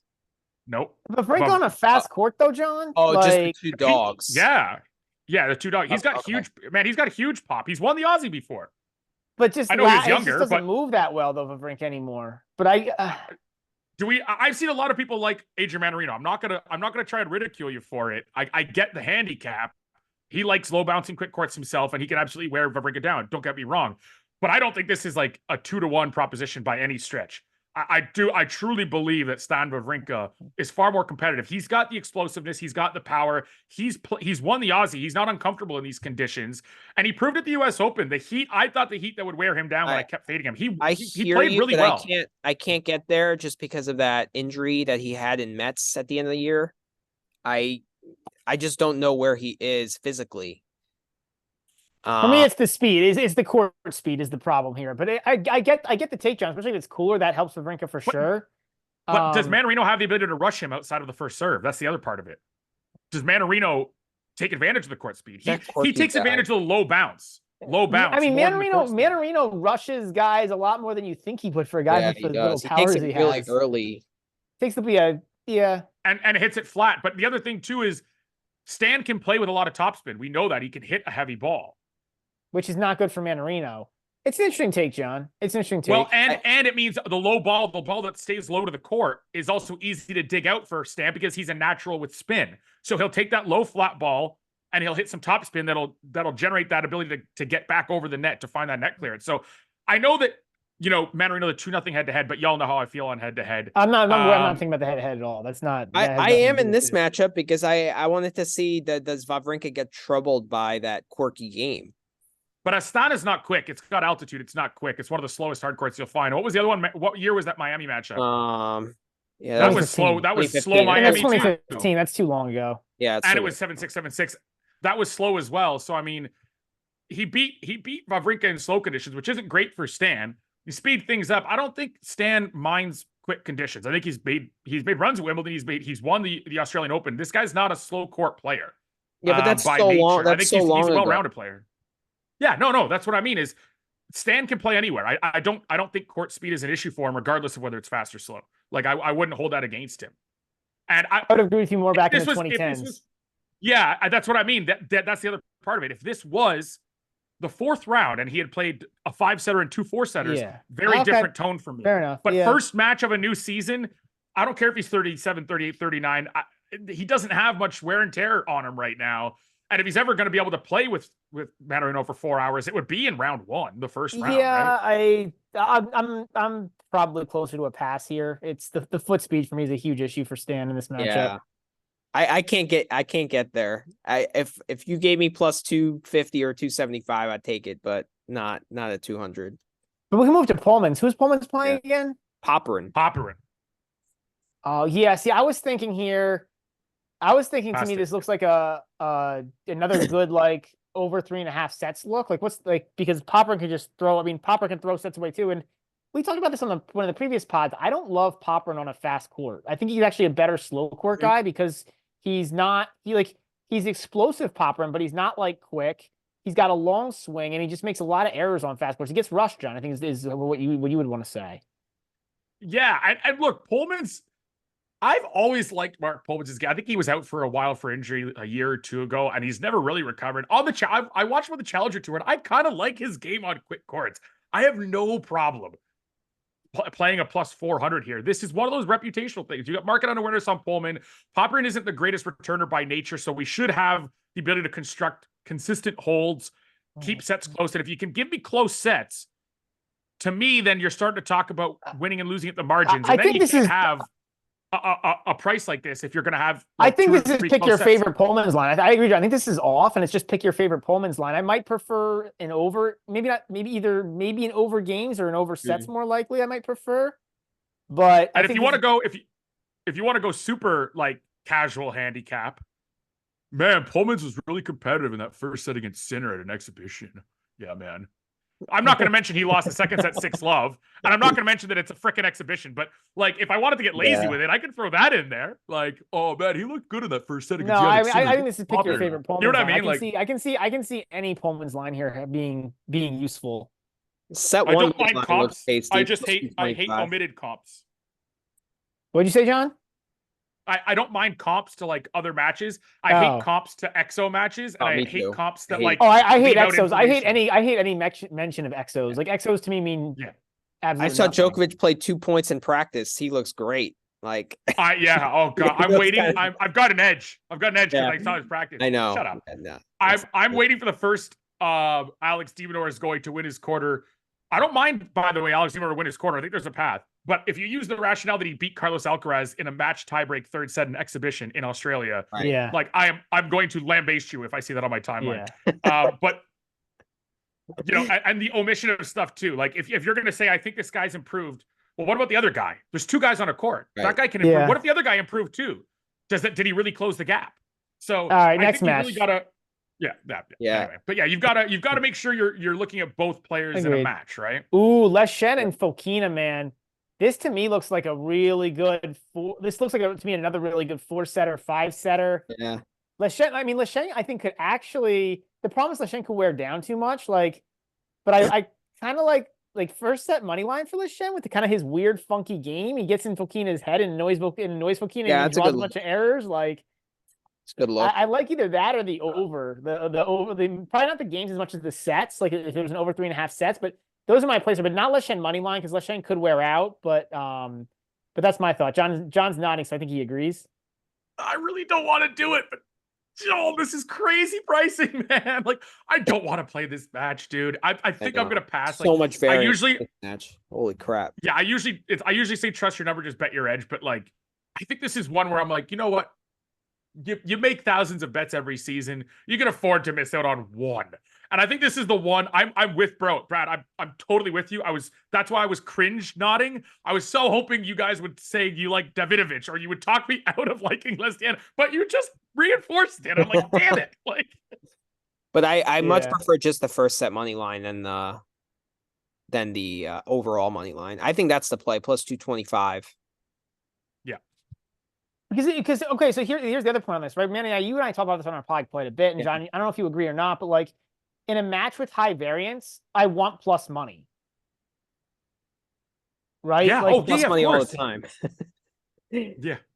Because like if the range of outcomes is wider, then like I want stuff on the fringes. So Yeah, I because think they happen more often. Yeah, I think so. I think Leshen first set money line looks pretty good here, but I get it. It's so cringy because like I didn't want to bet this match coming in, but the pricing just looks off. This is It the just kind of looks- match that because we're and betting, I would get it because if you look at the stats on Leshen, they're bad. Like Leshen, he has some really bad matches, and they just throw his stats really bad because he's such a high variance guy. But I mean, How this is about the the kind of first match set under because 9.5? How about that under 9.5 there? but This Fokina could can go just 6-2 either way. With Fokina, he Fokina could can just set the away. problem is Fokina can also just hand stuff back for no reason too. Like Fokina loves to just that's hand true. back breaks for no reason. yeah. I mean, this is the kind of match because we're betting it. It's going to be like 6-1. What about I don't know if anybody would have this. What about the over on breaks here? That could be another look. Yeah, that could be another look. This is a no tiebreak bet. If you get like plus 110 on that, 100%. Where I is think that? this is a Do good they have it candidate. here? They don't have it yet, but maybe they'll add Yeah. those derivative lines later. Fun match though. A lot can happen. It actually could be kind of fun to watch. Like it's It not gonna could be be. pretty. It's not gonna be like Yeah. like quality tennis, but it could be a fun match to watch. Duckworth Van Ash. Yeah, I know John was I on don't. Nash. I don't know, man. Duckworth's been playing kind of decent recently. His form is a little better. He's in Australia. He's at home. I'm not counting He's on a quick Duckworth, but I court. think I can get to a pass here. I think the Look, line I wish- at least set. I wish I was with you. I really do. Like, I don't. This is one thing where you don't bet the players you like, or you don't bet you bet your numbers. And this is one where I have Van Ash at minus 160. So I could make a case for minus 165. Honestly, I have him a lot closer to like the 1.57, 1.61 range in decimal odds, and this is up over 1.7. So I got a minus 135 yesterday. I think it's still there actually at Pinnacle. So I mean, I'm sorry, I can't get past the physicality edge. I can't get past the fact that other than a great returner in Cam Norrie, Van Ash is winning like 80% of his first serve points. If Van Ash is going to win over 70% of his first serve points against James Duckworth, Duckworth is in big trouble. Yeah. And he has been. He's been doing it consistently. So, like in Australia, where his serve is going to play up, or Auckland, same thing, quick courts there, top 10 or 15 on tour, whatever. Point is, if his serve is going to continue to play that well, there's no reason to suggest it won't, because Duckworth isn't a great returner, and the courts are still quick, and the conditions are quick.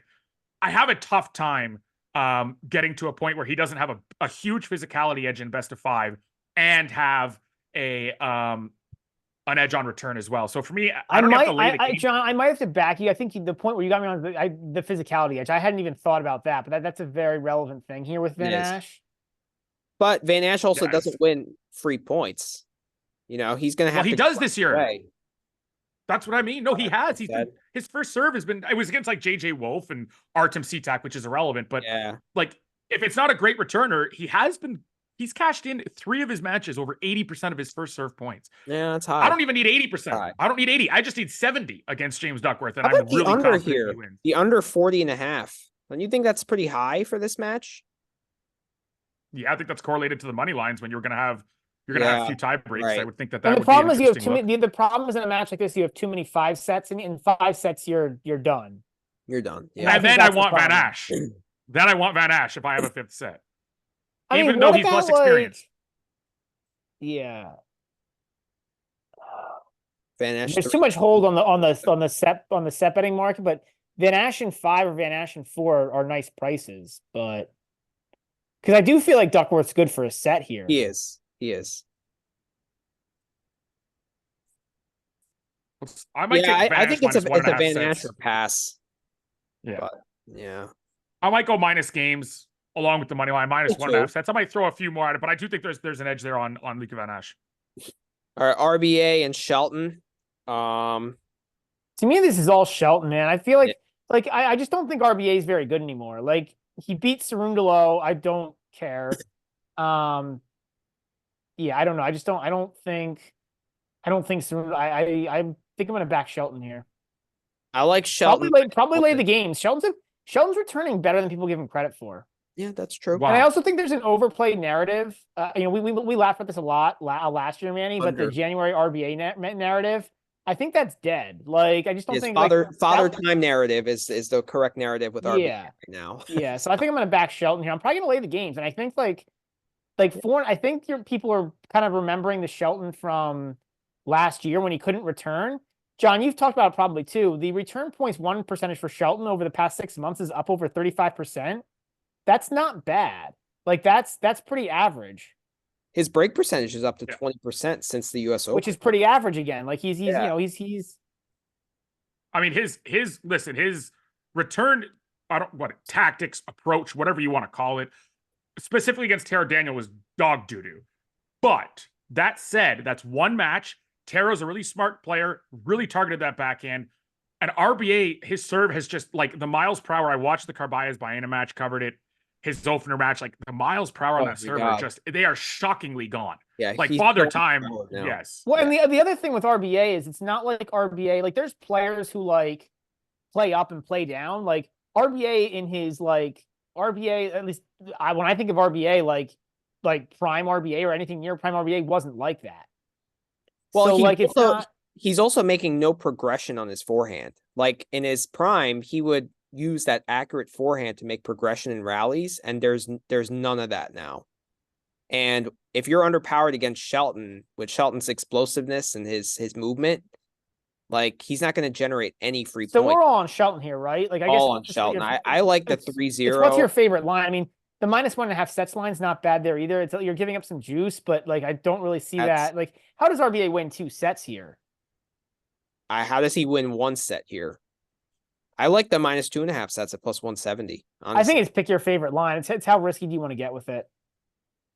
Yeah, I like the games. Like the games. That's my favorite too. Okay. I think Ben halves, usually chooses to serve. If he wins the toss, I think he serves first as well, which is relevant because Yeah. a 6-3, very nice. When it's such a short spread. Yeah. All right, we only got always serves first. We only got 15 minutes here, so we gotta kind of have to like pick and choose. I got to get to work, unfortunately. But I guess the next match. Vukic. What about guys? What do you think about Vukic Thompson? Given that Thompson had a little bit of a niggle in his groin, I hate Vukic, but Vukic plus 4.5 games, maybe Thompson's not the best returner. Well, the fact that you said he had a niggle in his groin just wants. I'm just totally staying away. Yeah. It's Thompson or pass for me, honestly. Yeah. Okay. Yeah. What about the Tsitsipas Berrettini match? No interest. I mean, yeah. Berrettini didn't even play an exhibition, right? Like Berrettini may not make it even into the match. And Tsitsipas has that back problem. Yeah, like this is a no for me. It's and it's just 2 names. It's not even a fun match to watch. Exactly, fun in name only. You guys have like dinos and rhinos in politics. This is a fino match. Fun in name only. Shapovalov and Mensik. I'm all over Mensik laying the 3 games here. He just much more battle tested. He looked good in qualifying.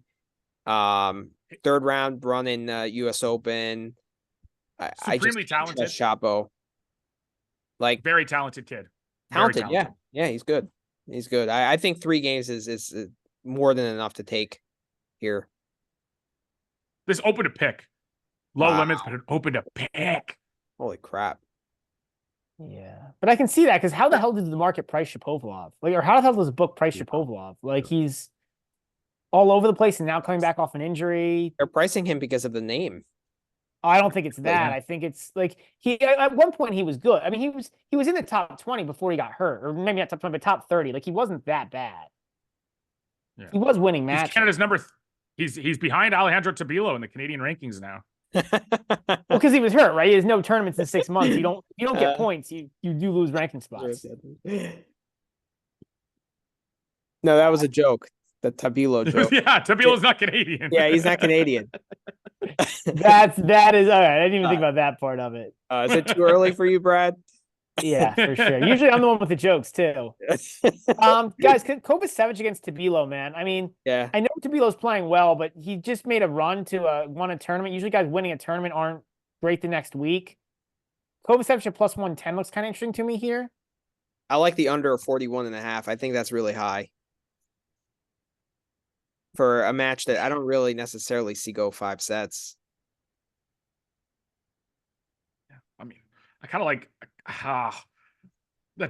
the thing is Tabilo just matches up well with that one-dimensional righty game. He does. That's what puts me off. I love Kova at plus money normally, but I can't get there at plus 110. I need a lot more, and I don't mean like plus 120. I mean more than that even.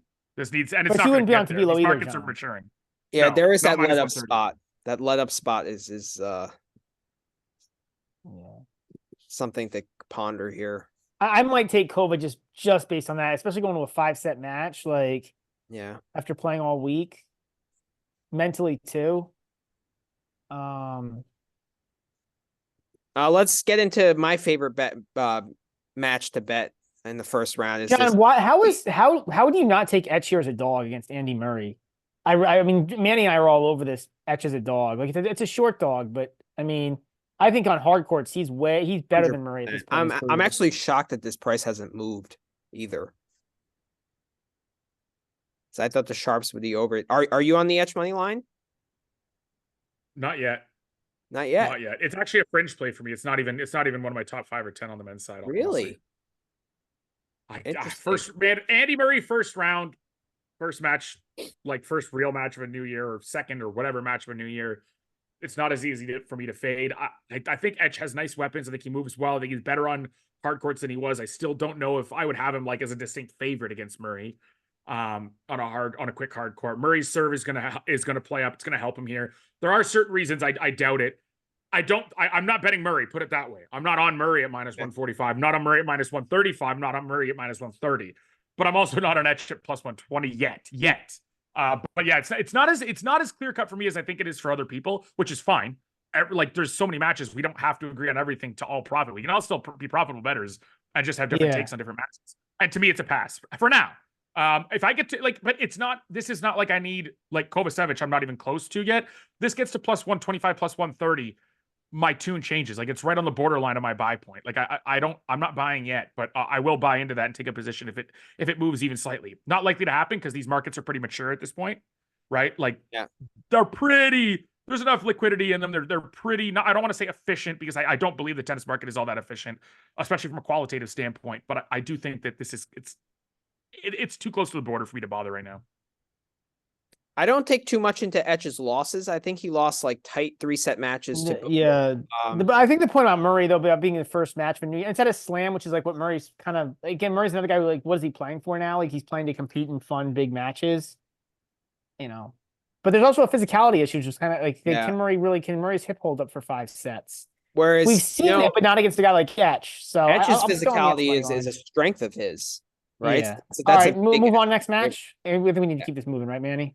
Yeah, I have the minus 1.5 sets too at plus 200. I like that as well. Where were we? Eubanks and Daniel. No, I don't care. I mean, I'm on Daniel. Both these guys are awful.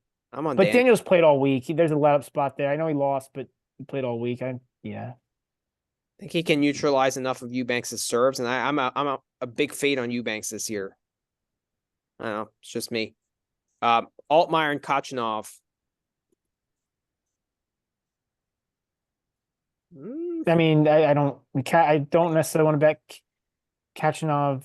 I don't want to back either guy here. Kachanov hasn't been, he hasn't been good since he came back from injury, but Altmaier is not really a great hard quarter. Plus, didn't he withdraw from injury? What happened to him in the second set of that match against Feast? Was it?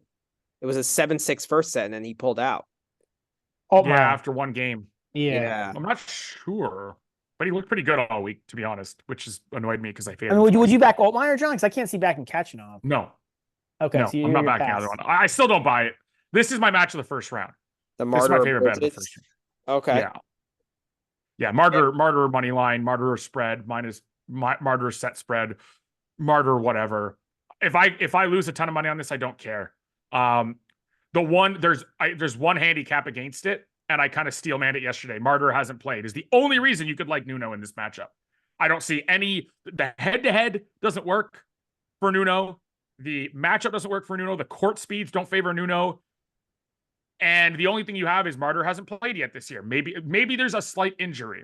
That's about the only handicap. My rebuttal to that is Nuno has played this year. He'd probably be better off if he didn't give us the sample size that he has. He has lost, I think, 4 sets by a 6-love or 6-2 score to Alex Mickelson. Like, we're not talking like world beaters here either. Yeah.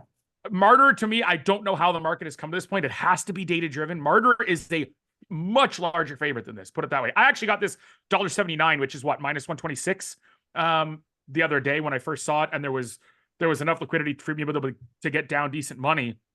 I'm not saying I moved the line. It didn't move when I bet it right away, or not more than a cent or two. It's moved significantly since. But there's still a minus 133 out there, I believe, at Pinnacle as well. So, look, it has not moved enough for me to say the value is gone. There's still tons of value on Max. I'll just lay the 1.5. I think the pure data probably favors Nuno, but I'm not necessarily saying I would favor Nuno, but I'm saying I think that's probably why Nuno's why it's close. Yeah. The only reason, it's the only possible reason. Anyone who would do a qualitative like breakdown of this matchup, just look at like the non-data factors. Everything goes to Max Martyr. The head-to-head's 1-0. It was Antwerp. Yeah, it was Antwerp recent. 2023. Right. 6-3-7-6. I was on Martyr that day too. Lightning fast courts, and it was sweat-free. That second. Yeah. Wait, no, did he have to recover a break in the second? He might have, but he dominated pretty much everything else. I'll be on next match. I'll be on that too. Yeah, that'll probably be a family play. I'll probably hit that as well. Hoffman Monfils. Monfils is just so hard to bet. Like Monfils is one of my least favorite guys to bet at this point in his career because he always was tough to bet. And now he's even tougher. That's my take. Give me Gael. Give me Gael. Not big, not multiple units, but minus 3, minus 3.5. Oh, minus 3.5. Oh, I mean, he's so much better than Hoffman. So much better. I get that he's better. Take. It's just that Monfils can just. It's so. Ugh. So it's 1 unit for me. Like I have no problem losing. 1 unit of my bankroll, especially the January I've had. I mean, I'm okay with attacking this when I have it at 4.5 or 5. Like I have this at 5. How about Watnuki plus 5? Like Watnuki plus 5 games versus Kecmanovic and money line. Okay, I actually with Watnuki I kind of tend to like the games because he does play way better on serve than on return because he plays so aggressive that. Like he has a hard time. He's a hard time winning return games. He's just too aggressive. If he gives up a point or two, it's really hard for him to get it back. Are you guys buying into the Kecmanovic slight resurgence? I guess with like a good performance against Draper. I am. I'm buying in, but I still will take Watnuki plus, and I'll probably take or money line, but I'll still take Watnuki. Like Watnuki's a really good dog guy. He is a good dog guy. Yes. Agree. Perfect conditions for him to find a ton of holds and keep sets close. Close sets obviously mean you're live with a plus 210. You're happy. So we're all on the same page here with even narrative. Yeah. Kecmanovic isn't resurgence. Bad. Hold on. Yeah. What resurgence do we have with Kecmanovic? He beat Taro Daniel and Mackie McDonald. Mackie McDonald has started the year horribly. Both his matches, so that's meaningless. He loses to Tiafoe, who the whole world wants to say is terrible now. So, either you don't like Tiafoe's form, so you have to give. It's more than Draper match. The resurgence would be playing well against Draper. Yeah. The Draper was the same thing as the Davis Cup. Draper's beating the crap out of everybody but Kecmanovic. Maybe it's a matchup issue. Maybe it's not Kecmanovic being good. Maybe it's just a bad matchup for Draper. I'm a little different on it. I actually just don't think Draper's that good. Like I'm slower on Draper. I battle with it. I think he loses pace on a lot of his serves and shots a little too often for a guy who has that power. I'm with you. I actually think this. Do I think one day he's top 10, top 15? Maybe. But this notion that he's going to be like he's going to do it this year or even next, I'm a little more hesitant on. He's also a guy who I also think he's a guy who like the qualitative it's why you need to have both because like the qualitative doesn't match up to the results. So I want to go back to last year, by the way, on hard court. So outside of Draper. Okay, we can agree that yes, he has had 2 good matches against Draper. Okay, take those away. What's more impressive, losing to Bu Yun Chao or losing by 7 games to Yannick Hoffman on a fast hard court? How about losing to Juan Pablo Varillas straight up? That is true. I can't believe we lost that. I can't believe we lost to Varillas. How about a 9-game loss? A 9-game loss to Andrei Rublev, or a straight sets loss to Stan Wawrinka, or a loss to Denis Shapovalov on slow courts. What is this hard court love for Mimir Kecmanovic? He's not a good hard courter. Because he did, and it was a bad rune. So I'm not saying I value, but he did beat Holger Rune. Like, okay. Indoors. Okay, indoors. Yeah. Then he lost to Runa and Etcheverry and Emilio Gomez last spring and Pavel Kotov. I mean, not saying I agree, but I think there's data points that there are a few data points in Kecmanovic's favor. This is one of the worst lines of the first round. If you believe in staking based on the amount of edge you have, Watanuki, you could make a case for being a multi-unit play. Like, I'm I sorry, would think it is. I mean, Kecmanovic like, I think plus the it's- games he's is not- great with he's- Watanuki. Like, I don't see. I think this is gonna be close sets all the way. I mean, it'll be after this impassioned case I made, it'll be 1-1-1 to Kecmanovic now. But I mean, I'm sorry. He is not that good on hard courts. 2 matches against Jack Draper do not change that fact for me. I am absolutely out on him being a minus, what is he, minus 260 against a quick court flat baller? Yeah, it's a bit. Yeah, It's a bit high. On, man. yeah. It's pick your Like, favorite Watanuki line. All right, moving on. All right. Yeah, sorry. I can't Ricky- fully get there though with Watanuki. I like the +5 and the over, but I don't think he wins that. Rinky. I like Rinky versus Struff. Me too. Struff has just. I love that play +120.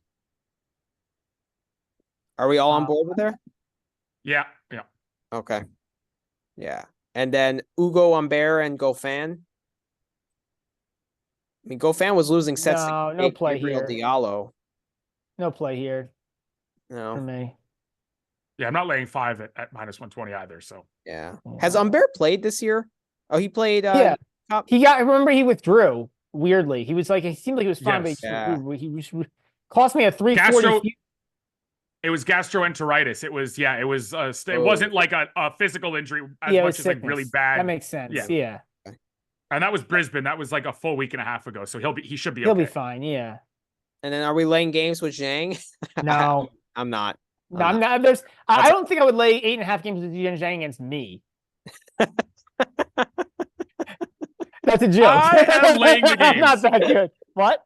I am laying the games. You are laying the games. Oh, I don't know, man. Not big. I'm not maxing it. There's an 8 out there as well at a price similar or even cheaper, unless the market moved since like I woke up, I believe. There might be an 8 out there. If I can get an 8, I'll take it. This one opened at like 7. This is why I asked the question in your guys' Discord, because to me, this is like a 9-game spread, and it's not because I think he wins like 3-3 and 2 and he's consistently good throughout. There is just so much potential. Like, I have a 6-lever 6-1. What is the any set to nil? Far more likely. What is the any set to nil? That's what That's an interesting line. Because that you might get a good price on. Plus 340. 340 for any set to nil. That seems good. Coria has no serve, man. Like, how does Coria win? I mean, Coria will win games, but like, it's all on Zhang's racket. If he blasts winners, then he'll win 6-love. If he just makes errors, then he'll lose a few games. That's what it kind of boils down to.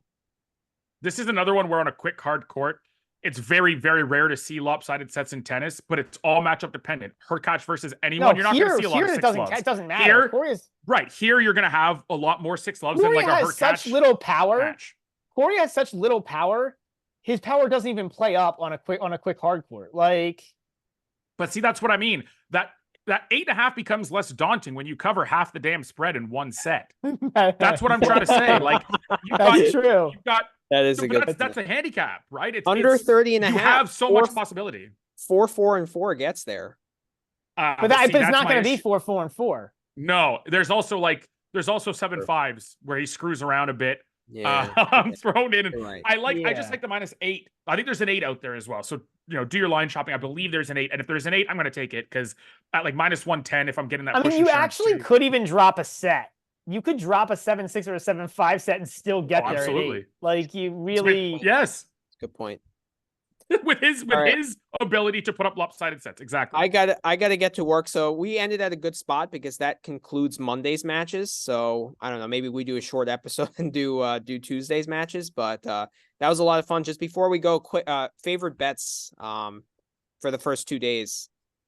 I know, John, you're on the Borges, the Martyr. For Borges. I'm on the Etcheverry money line against Murray and Brad. I like the Shelton line the games. Okay. Cool. All right, everyone. Thanks for listening. This will be uploaded in a couple hours, and we'll best of luck on your bets. Have a good day, everyone. Bye, everyone. See ya.